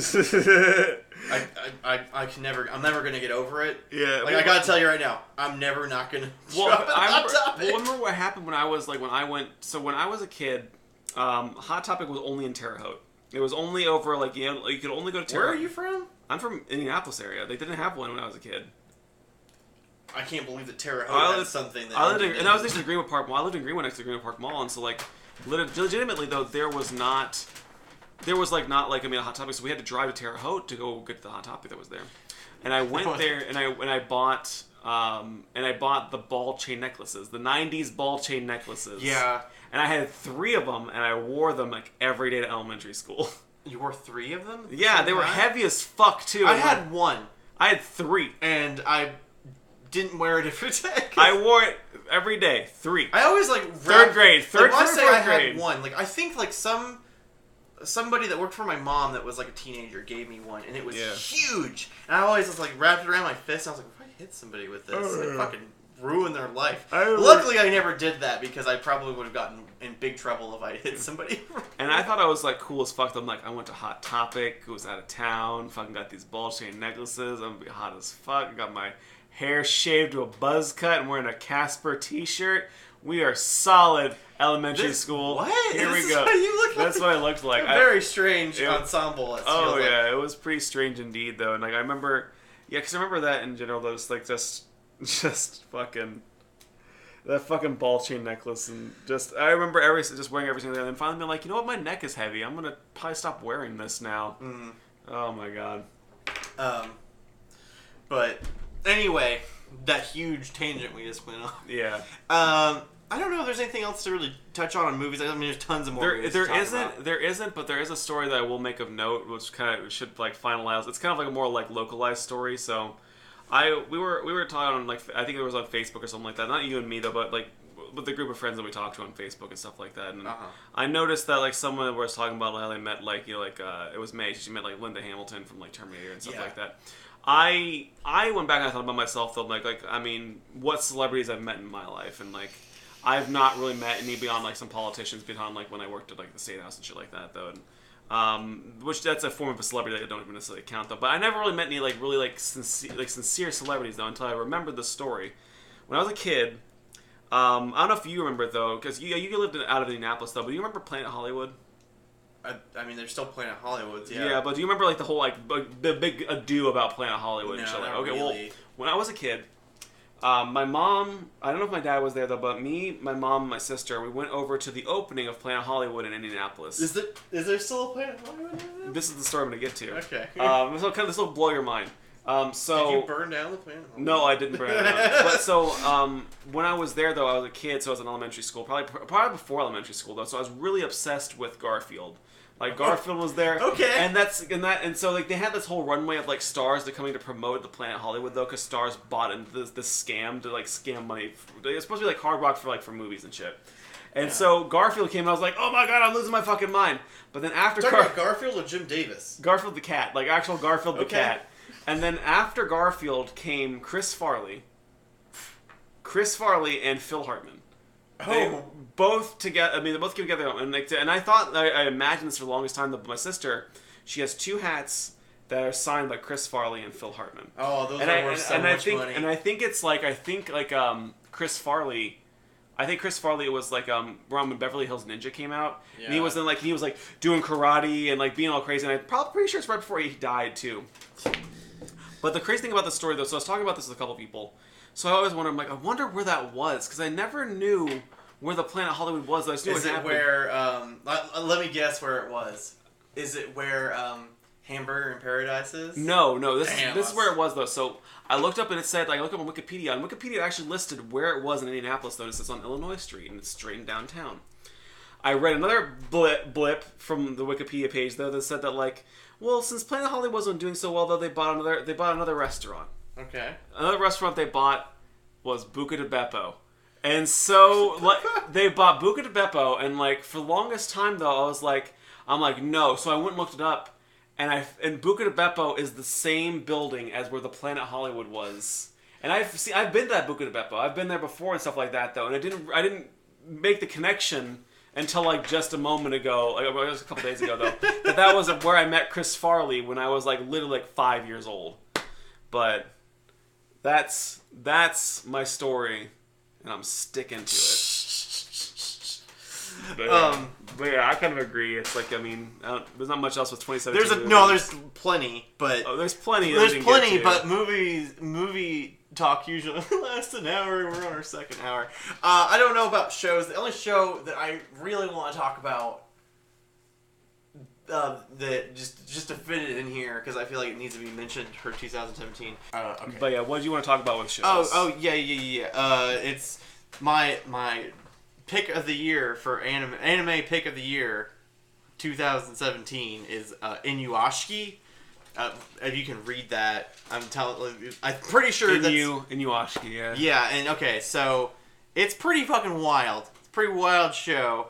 And as a side note to this, there's a Netflix show called Devilman. Yeah. I mean, it's been around since the 80s, Devilman I'm franchise. taking whatever you say as like the gospel truth, okay. because like okay, I don't know anything about anime. So Devilman is a new Netflix show, and some people are saying that it's already anime of the year 2018, and I'm like, that's impossible. Mm-hmm. And also, I disagree. It's not bad. It's very stylized show.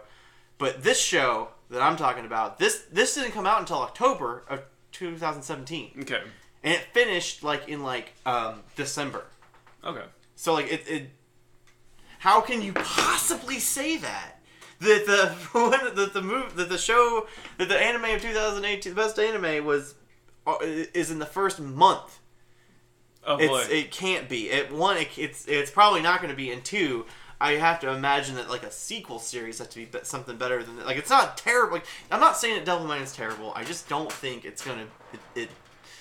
So wait, you said it aired in It's aired in October to December of 2017. Inuyashiki, yes. Yeah, and they said it's the best anime of the year. Well, this is my pick. Oh, it's your pick of the best anime of 2017. Okay. And I'm contrasting. Okay. How people are saying that the Devilman. Okay, Devilman is for 2018, and I'm like, it's not even January yet. Yeah, exactly. We're not even to February, and you're saying that's a bold statement. It's too bold of a statement for me. You're getting too hot here, guys. You can't. Yeah. You can't claim this kind of shit too early. Yeah.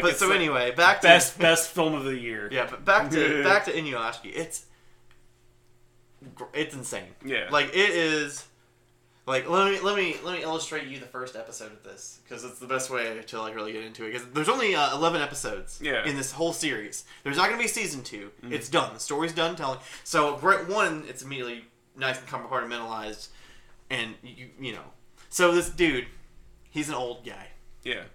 He is. I think he's 53. He could be 58. He's in his 50s. Somewhere. But he looks like he's about 80. I think originally, in the manga, he's supposed to have some kind of condition that makes him look older. Yeah. But in the anime, it just kind of seems like he looks old. He looks 20 years older than he does. He looks like an old guy. And you can kind of tell, his family doesn't respect him. Yeah. He doesn't sleep in the same room as his wife. And, his kids are kind of just, oh my god, that sounded like a fucking person. Dexter, you alright? I think it's because Alice, stepped on him. Anyway, that's gonna sound like a fucking scream. Oh, yeah, it's like a scream in the background. Jesus Christ, but, it's just a pug. But, so, they're moving into a new house, and it's kind of a shitty house, but I'm over here almost you guys are living in a fucking you're owning a house, and I'm renting a house. It's fuck you, because his kids are very just brats, sort of. I mean, they're not mouthy brats, but you can kind of tell they're just indignant for no fucking reason. Yeah, for sure. And that you can tell that none of them really respect him or care about him very much. Okay. And he goes to the doctor. Finds out he has stomach cancer. Oh, fuck. And he has 6 months to live. And, he's very upset about it. He ends up finding a dog. It's a mini Shiba. Mm-hmm. And he takes home this dog, and no one, is very happy about the dog. The kids are bitching about the dog. Mm-hmm. The wife's bitching about the dog. And so, anyway, when he comes home to tell them about the fact that he has stomach cancer, he's like, I gotta talk to you. And every single person blows him off. Oh, fuck.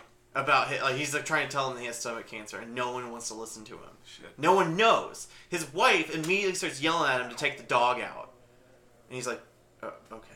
And he takes the dog out. And he takes the dog to the park, and he just breaks down crying. Oh, fuck. He's hugging the dog. He's hugging the goddamn mini Shiba. Very emotional. He is hugging the mini Shiba, and it's the only thing in the world that fucking unconditionally loves him is this mini Shiba. And then he looks up, and there's a teenager standing there, and the teenager's like looking up into the sky. Mm-hmm. A fucking spaceship comes and crashes on them and obliterates them. Oh, fuck. And, like, I'm not 100% sure what happens next, because the dialogue, I didn't... I'm a big proponent of dubs, but I watched the sub because it was that good. Yeah. For some reason, the English subs had Japanese subs over them.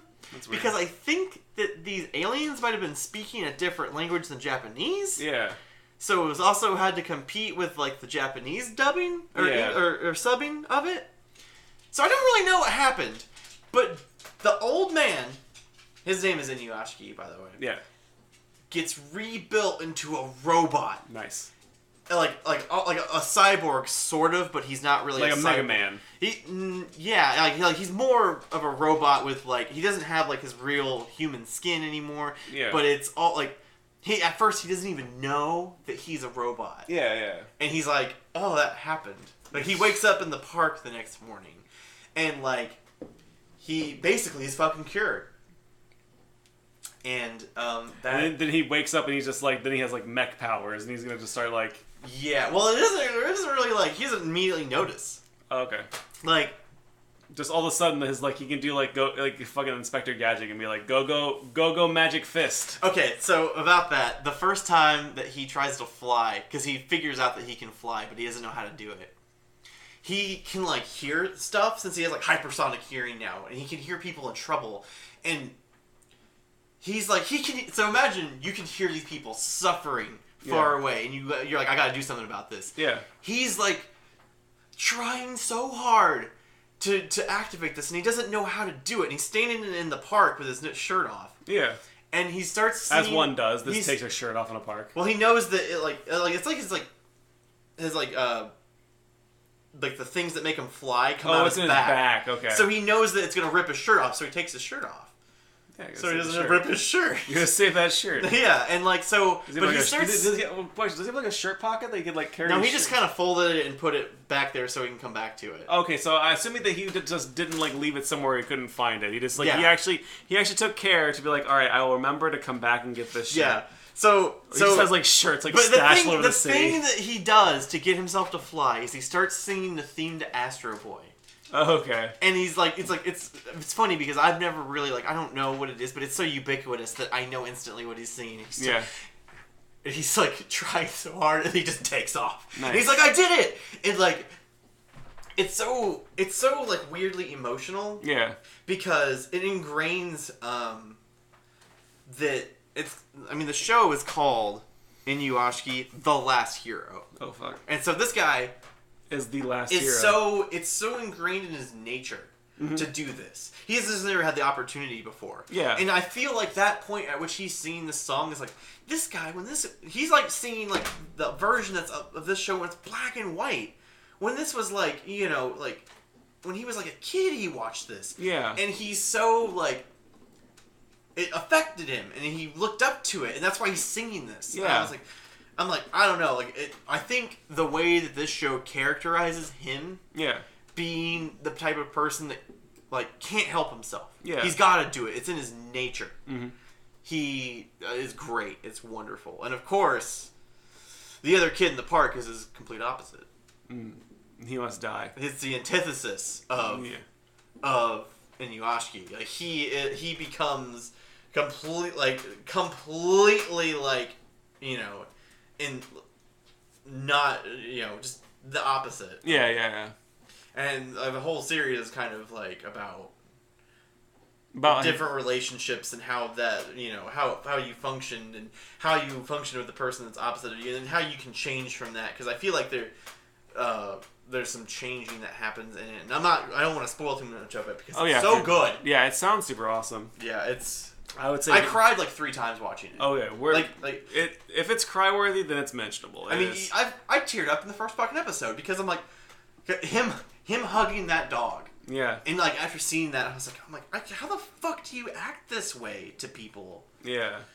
How do you treat your dad like this? Like, I don't know. I have a pretty shitty dad. Yeah. But if my dad was this Japanese man buying a house for his family, he's like trying to talk to me and be nice to me, and I'm like, you come here, like exactly. It's like I just don't understand that, like. Yeah, it is kind of bewildering though. I mean, how much, but like at the same time though, people are just assholes, man. I mean, like I said, though, like different perspectives, I guess. Yeah, I mean, well, I personally ascribe to. I think that like all like humans are essentially good, though. I mean, like a lot of people don't really kind of prescribe to that, though, because I mean, I think that our inner moral compass kind of helps guide us into like what is truly right and what is wrong. Though, and we sometimes just silence it and just not really pay attention to it, though, and like in lieu to satisfy our own like image of what we think is what is right and wrong, though, but we don't actually guide by like what we actually believe is right and wrong. So, but I would say in general, though, I mean, like, yeah, I do believe people are inherently good, though, but I just think at the same time, though, people want to also like put up the persona that they're just like the worst people in the world, and I think that like because it's all about perspective, because there's one thing adage that I always prescribe to, and it's that. Some days you'll be seen as the hero, some days you'll be seen as the villain, some days you won't be seen at all, but at the same time, you know, it's like it's all about perspective. Like for right now, though, it's like you could see me as your friend, though I'm sure there's someone out there who sees me as a fucking asshole, so it's like it's funny that you bring that up. Brady, who's on the show, I was always talking about, I was like, man, I don't know anyone that isn't like Brady. I found somebody who doesn't like Brady. And I'm like, what? Like, I mean, they don't like probably hate him as much as I hate some people that exist. Yeah. But I'm still just like, oh, I finally found that one person that can't get along with Brady. Yeah. And like, it's still weird. Yeah, it's usually, I mean, like, there's a few, at least I know of with me too, though, because I'm like not very confrontational, though, but I'm sure there's people out there who probably, when they hear my name, though, it's like, that fucking asshole. Like, so it just happens to like. I don't know. That's also another person that I'd like to meet. It's like is there like it's like I don't know. There's a fair amount of people that I feel like I'm like, I don't think anyone doesn't like you. Yeah, no. I mean, well, now I don't think they do, though. But like I said, though, it's like I'm sure that there's probably people out there, though, that like just don't like me. And it's like, or at least at the same time, they probably just like just would like not like to see me ever again. So yeah. But kind of like at least like my kind of like we're talking about TV and stuff like that, though, kind of more broader, since it's not necessarily focusing on anime. Mm-hmm. I think a few important TV shows that kind of like come out. I think it's obviously like Star Trek is worth mentioning, but I haven't seen Discovery yet, so I mean, I'm gonna leave that TBD. But as far as the big one for me, though, is Twin Peaks. I think Twin Peaks is probably like the coming back season of Twin Peaks after a 25-year hiatus. Is something that's remarkable, though, and I think that like David Lynch has really kind of like created something that is all his own. It's universally unique, and I think it's probably one of the more like beautiful things I've ever seen, though, because it's haunting, it's scary, it's musical, it depicted a show in a completely different light. Yeah. And I just appreciated it that much, at least because I love the stuff they did with the Roadhouse, though. I love how the storylines kind of linked together, and I love that everything kind of culminated to a broader purpose. Albeit there were some pieces of the plot that were a bit like kind of like it wasn't as good as the other. Or I think like the whole ending of Twin Peaks, though, before the big ending of Twin Peaks was like a little bit suspect, and as far as like quality, though. But David Lynch's meticulousness over every single bit of that show shows throughout, though, and it's absolutely brilliant, though. And like I think it's something that it probably will get another season, though, probably not for a long time, though, but it will be revered. Another 17. What was it? It was 25 years. 25 years. Yeah, 25 years. It will be revered as like one of those shows that like kind of like really broke form, or at least in 2017. I know there was that one. I know like there's the huge touchstones like Walking Dead and Game of Thrones, though. Like they also had like mostly stellar years. I know Walking Dead, like they left off with a huge cliffhanger that we're getting ready to see soon. What's going to happen? I checked out of The Walking Dead like 5 years ago. Honestly, I mean, it has. I didn't get to Terminus. It has. I mean, after you get to Terminus, I mean, it kind of gets to a point, though, where it's kind of like getting a little bit too reciprocal. Too reciprocal, and almost like it's kind of. I think the show for a while was turning into almost like Gunsmoke, where basically it was like the show just keeps going, though, and then the main characters like they're still a part of the show, though, but I think they would like the show to be like where it's like when Gunsmoke got older, it's like Sheriff Matt Dillon was like never in every single story though. He'd just show up at the end and be like, "Put your hands up," and like that's basically what he would do in the show though. But he's still like the main actor. And I think that with like Walking Dead though, they're kind of transitioning into like kind of like a broader universe type thing. But the season before in 2016 and in 2017 and the end of 2017, that was just so weird and so awkward that going into this new season that kind of built though, it has been very action packed and it has kind of picked up and fixed some mistakes that they have done in before. And I want to see where they're going with this one. And it has got my interest at least again. And the adage of Jeffrey Dean Morgan as like Negan has been, I think, a great presence. I will admit that like when they did do when they did the season opener of not this most recent season, but the season before it, it was a bit hard to take because it kind of like blurred those lines between like what is safe to do on television, because you can't say like the word fuck on TV, which I think is ridiculous, but you can bash someone's brains out with a bat. And I think when I had a very visceral reaction to it when I first saw it though, and it was kind of just gross. Even though the second time I watched it wasn't as bad though, but I think it's like when you feel so connected to like a character or a medium and stuff like that, though, and watch their heads get bashed in though, it's kind of fucking hard to take. So, he bashes your head with a baseball bat. That's what he does. But I think Walking Dead's going to kind of revamp up though to hopefully having another good situation. And I do admit though that the admins of crossing over with Fear the Walking Dead, I think Fear the Walking Dead is horrible.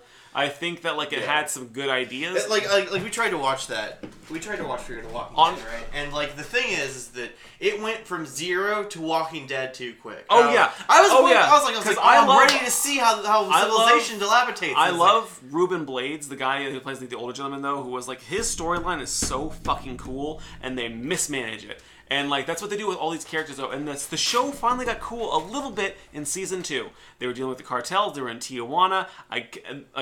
Mexican mysticism. I get this. This is cool. Then they just took it away. They took all of it away this last year, and it was absolute garbage. So I mean, they even took away one more interesting characters too. Like they took away like fucking Travis, which Travis was like like one of the more interesting characters in the show. I mean, he just. I don't even remember who that is. He was the New Zealander, the Maori fellow, and like I mean I still don't know if I remember him. If I saw him. He was like he was not like the drugged out one though, but he was like the other male lead in the show. And yeah, you mean like the main character kind of? Yeah, like the big dude, the like, dad. Yeah, he was gone. I mean, they just took him out. What? They just took him out for no reason. His storyline was very mismanaged, but I think that seems bizarre. Like, that's like as if they took Rick out of the regular Walking Dead. Well, I mean, he's not really the focus of the show. I think they're trying to make like the Madison. Madison's the character who was like the real lead. They're trying to make her like more like kind of like Rick centric. But they're doing this weird crossover thing though, where they're bringing Morgan from the regular Walking Dead to Fear the Walking Dead in some sort of bizarre turn. Yeah, and I really was hoping that they would actually do. They would bring Ruben Blades' character into the main Walking Dead universe, though. But I mean, it's not probably what's going to happen. So, but I don't know. I mean, I think hopefully that they're getting a new showrunner for Fear the Walking Dead, though. So hopefully they'll be able to improve it a little bit, though, because I think enough people still watch it. And I think also they're kind of like Scott M. Gimple, who was showrunner on Walking Dead, though, is getting a bump up to be like a whole like creative concepter for like the whole Walking Dead universe. Yeah, I just feel like the collapse of The Walking Dead is on the horizon. I kind of can see it coming though, but I think it's like they have to do something really clever to and I think that it's funny because I mean the show is like the Supernatural is still running, but I don't feel like The Walking Dead has that same thing because it got built up to so much more than Supernatural did. I think Supernatural is kind of like a slow burn. I think Supernatural is kind of like one of those shows where it's like it has like a lot of shitty episodes and a lot of good episodes. And because I still watch Supernatural too, because I watch fucking everything. But like, I do appreciate Supernatural though, because the first 5 seasons are great though. But then after that though, you really kind of pay attention for the few episodes in each season they're really really good though. And there was like an episode from like I think a season or 2 ago that was still my like absolute favorite one. And it's so bizarre that like Sam and Dean has been like killed so many fucking times, but they still are going at it. But they keep doing new shit though, and I just keep eating that shit up. I don't know fucking why, but I think I keep watching and I still like it. It's probably as good as it's probably like overused itself so much though. But this season they're having a Scooby Doo episode, so Jesus Christ, let's fucking do it. Like I'm in. I'm fucking in for it. There was that. Then also one other thing I was gonna comment. I mean, the Orville. I mean, I am not on board. I honestly I haven't seen it, But I look at that, I'm like, this looks like fucking shit. It honestly, on the outside, looks like garbage, though. And I'm surprised that I'm saying this, though, because I'm not a huge supporter of Seth MacFarlane. Yeah. The show is not that bad. It's pretty interesting. Honestly, I feel like Seth MacFarlane has always wanted to make a sci-fi show. And I don't think that... He wanted to make Star Trek. He wanted to get the rights for Star Trek, and they wouldn't give it to him. I wouldn't fucking give it to him either. No, because I think... the show, I get... The one thing I hate about it, though, is that a lot of the jokes are pretty sucky, though, but it's kind of trying to morph the show into its own Star Trek show, and I will admit I do like watching it. I like watching it from week to week. Yeah, I don't know. I just don't know if I can get behind it. The show's probably get canceled anyway, though. I mean, like most shows do, but I'm at least saying it from like my end is that like I like the amount of like special effects they put into it, though, and I think that while they have like all the jokes and kind of stuff in it is like not that. Funny. I've heard good things. It has Cassidy Yates from Deep Space Nine in it. I don't know. I have heard good things about it. But I literally don't know if I can get over my dislike of Seth MacFarlane in general. Which is funny because I like American Dad and I like some of his stuff. I just can't look at Seth MacFarlane and take him seriously as a person that like genuinely likes sci-fi and can make a compelling storyline. I personally find that like when you watch it, if you watch it without taking all the pressure of watching it, of like kind of like I'm trying to pick it apart though and accept it for just as it is, it's more tolerable though, and it's kind of like something fun. It's like once a week though you watch a sci-fi show. It's kind of like. Because, I mean, it was a really smart marketing tool for them to do it too, though, because it's really hard for everyone to see CBS All Access and watch the new Star Trek show. But you at least have this more easily accessible one, though, and it's not that bad. I mean, I think my comment on it is that it's not that bad. It's not that bad. Yeah. But other than that, though, I can't really think of like many shows beyond like Stranger Things. I watched Game of Thrones for the first time this year. Oh, really? And so, do you like it? Do you like it? Yes. Oh yeah. I really like it. Oh yeah. And like, I'm reading the books now too. Like, so like some people complain about some things.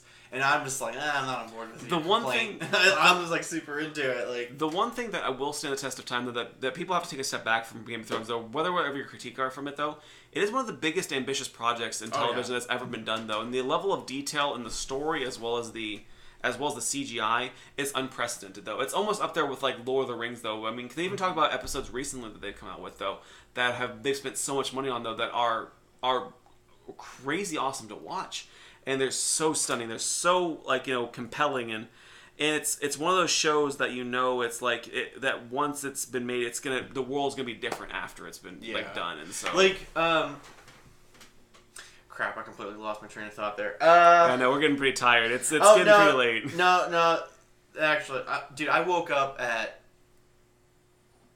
like 5 today, 5 p.m. I woke up at like 9. Okay, well, I'm gonna see the sunrise tonight. So cool. I mean, anyway.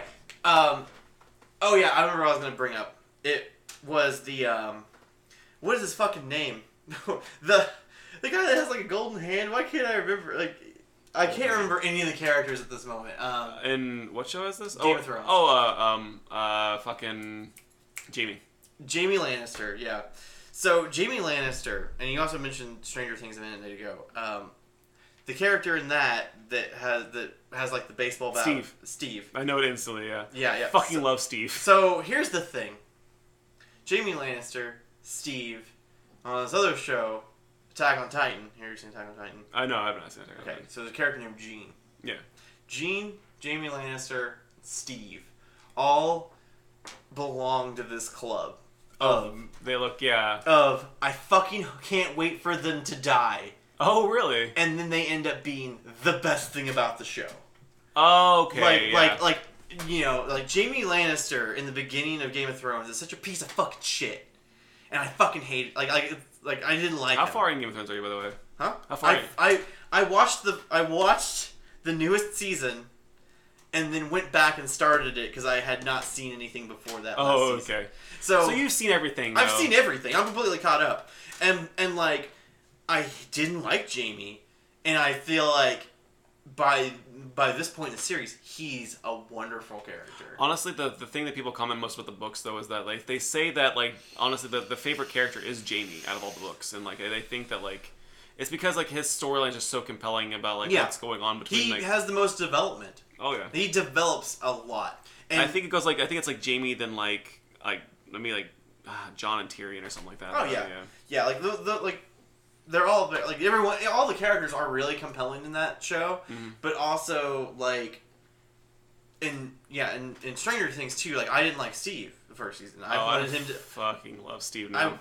But I love him now. Yeah. But what's important? Did you not remember like wanting him to die in the first fucking season? Oh no, you wanted to hate him though. But the thing about it, you always kind of defend Steve because you have to defend Steve because like he can't. At the end, he didn't know what was going on though, but he came to it. He came with a baseball bat. He was like still trying, and so it's like and like in Attack on Titan, there's a character named Gene, and he's just kind of like a fucking pussy, and he wants to become part of the royal guard to have a cushy life, and instead, because of everyone around him, he picks the scouting legion instead, and is in the thick of it with everybody else, and like they all do it. They all become this like great developed character, and it's so unusual that this is like an archetype I've noticed recently. Well, it's because since entertainment is so stratified nowadays, though, it's easier for shows to develop their characters for longer, and I think that it was rare back in at least like when we grew up and we're watching television,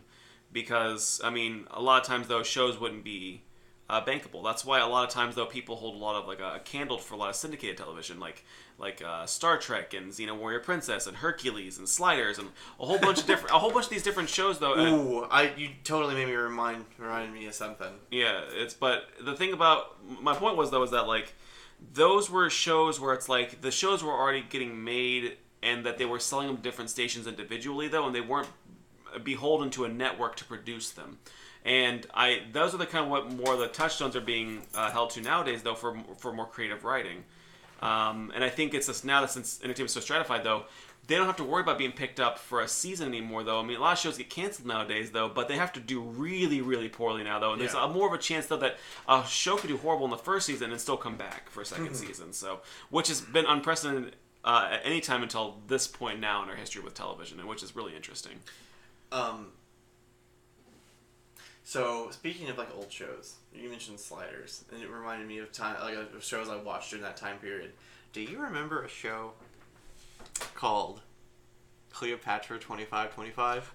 No, I've heard of Cleopatra 2525, but I've never seen it. I suddenly like turned on in my brain the other day, and I was like, was that intro to that song or to that show really what I thought it was? And I went back and watched it. I looked it up on YouTube. Yeah. It did not disappoint. The lyrics are something along the lines of like, in the year 2525, 3 women fight to survive. Oh my God. It continues on in that fashion, and oh my God, it is just the hottest garbage that is the best. It is like I don't even remember what the show was like, because it has like sort of an Andromeda vibe. Yeah. Of like it's like I don't know how serious I can take this. Like, did you ever watch Farscape? Yeah. I only watched I think one season, or maybe I didn't finish the season of Farscape. You haven't seen Farscape the whole way through? I wanted to. I started it because what happened is I finished like Doctor Who and Firefly. Listen, I know that Farscape's a little avant-garde, but it pays off so well. I want to finish watching it though. This is what you wanted! This is what you wanted! You wanted wormhole weapons! John, make the wormhole weapons! Make the wormhole weapons! John, pretty please, with the cherry on top, make me wormhole weapons. Yeah. This is what this looks like! I don't think I quoted that well at all. But keep in mind. But that was another one of those. But no, I remember I wanted to finish. I think it was on Netflix for a time though, and I think they took it off Netflix, so I didn't get a chance to watch it again. So well, also on Netflix, it was just like it wasn't complete. I remember watching it on there, and I was like, "Ooh, this is not where it ends." I know it. Like yeah. Like I think it also left on like a season cliffhanger. Like it wasn't just like because like it ends in a mini series. Okay. Yeah. But yeah, I need to go back and finish Farscape though, because I remember that's one I wanted to finish though, because I did appreciate that Jim Henson created puppets and like stuff for it. Man, I can't remember his name. What is the puppet's name? It's like Ragnar or something like that. Rig-tack or some shit like that. He's a great character. Crichton calls him Sparky. Sparky. He's like a dethroned, usurped king or something. A Dominar. I don't know why I can remember what fucking title he has, but I don't remember his name. Yeah, I know which one you're talking about, though. Yeah. Oh, my God. But yeah, I never saw Cleopatra 2525. That's the one I remember when I was a kid, though, because I remember a lot of 90s television and like early 2000s television that I watched when I was like a kid and shit like that. Then I remember like the weird obscure shit like Bone Chillers, which was like a show that took place in like an Edgar Allan Poe high school.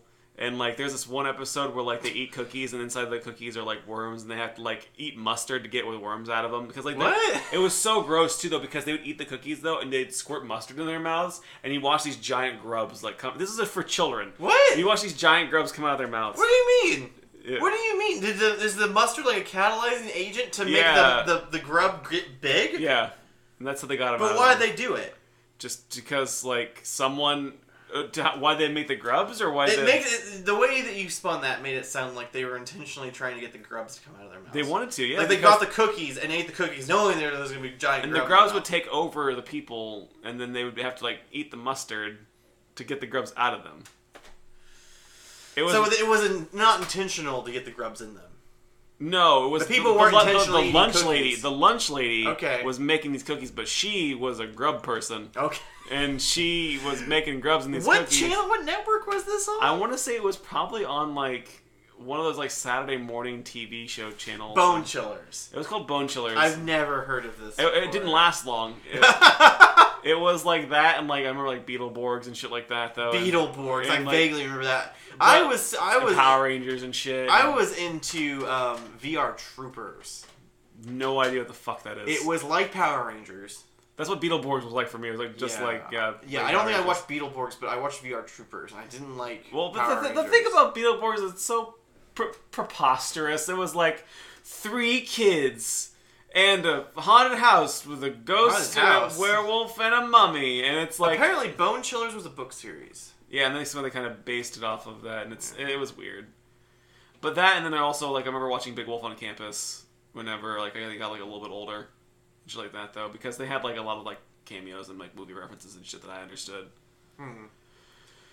But as far as 2017, at this time, beyond like the streaming series that came out, I can't remember what else.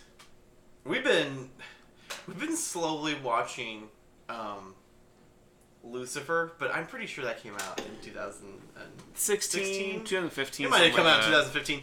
But it's good. Yeah. And it's so weird how... It's a really strange amalgamation of a show, because it's a drama. Yeah. It's a police procedural, and it's a biblical, yeah. Like fantasy story. It is the most strange amalgamation of genre.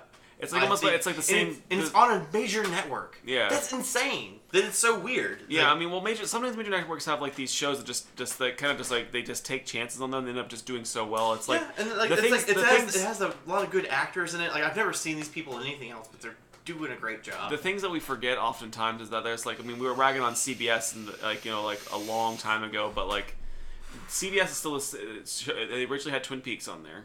They also originally had fucking goddamn, I just had it in my mind.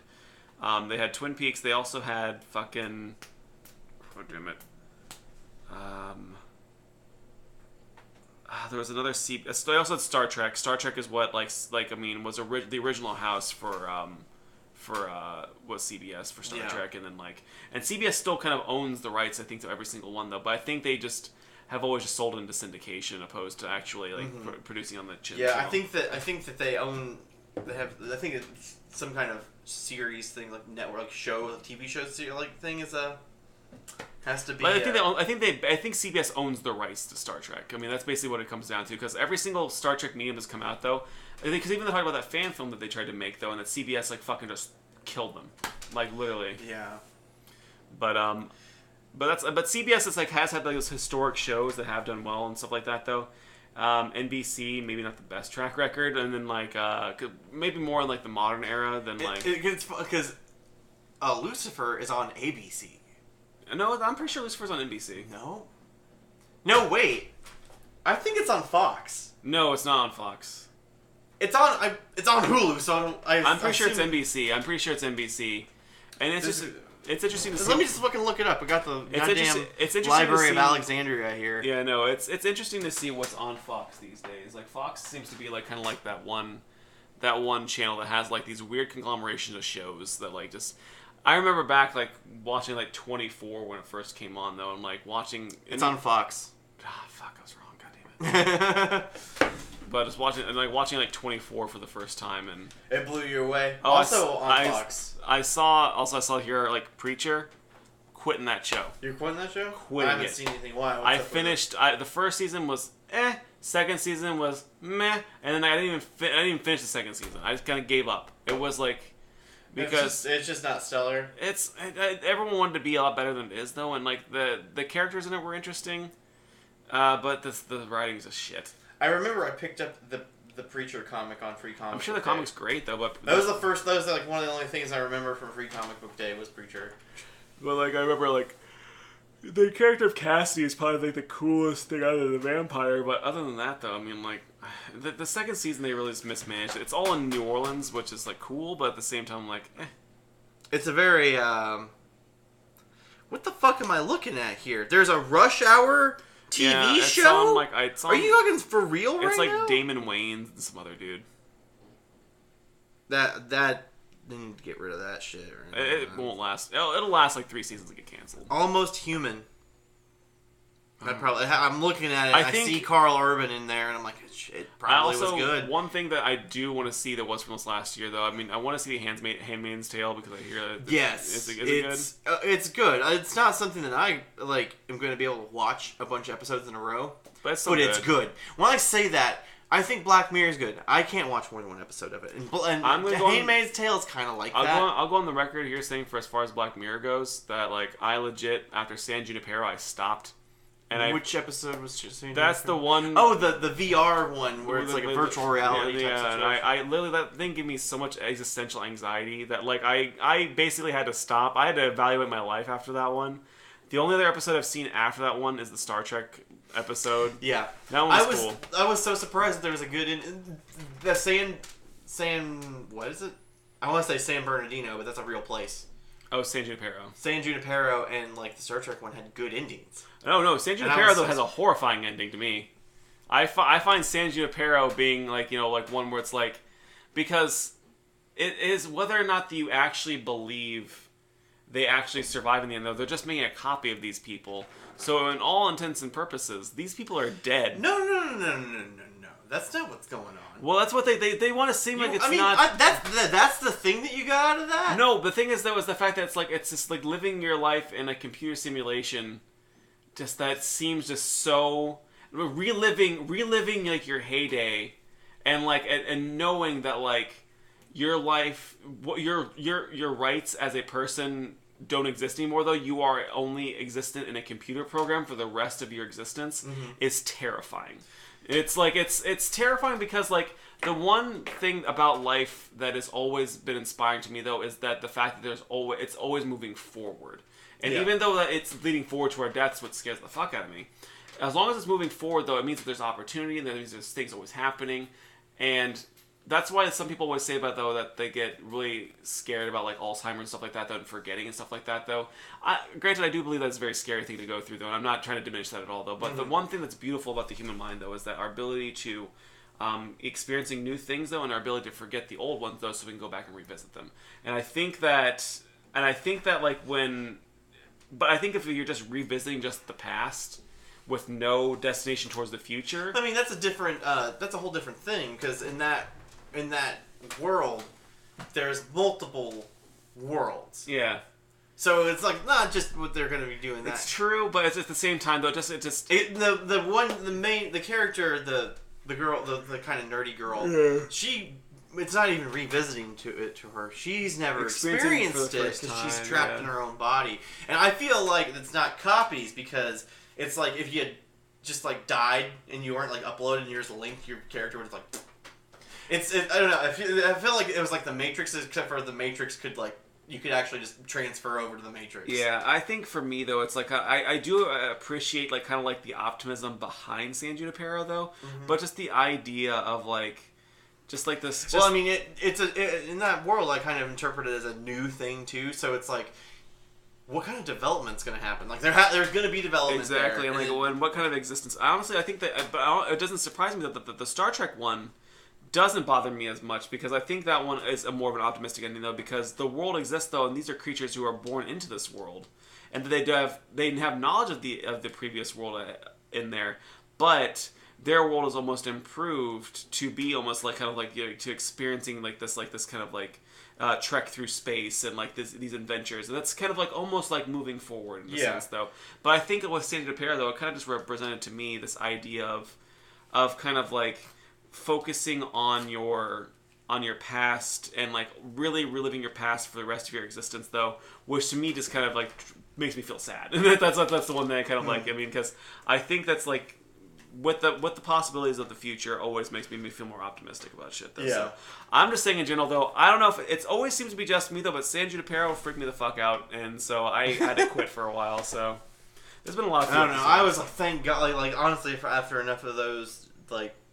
Some of those episodes, like White Bear and fucking like the one where she's like at the theme park and shit. And yeah, it's like I needed something where it's like I still will attest though that 15 Million Merits is probably the best one though with the bicycles and shit like that. That one's my favorite. That's the reason when I had the realization that it wasn't like a 3-line series. I was like really interested to hear what happened to the pig guy. Yeah, exactly. And it's not. It's like.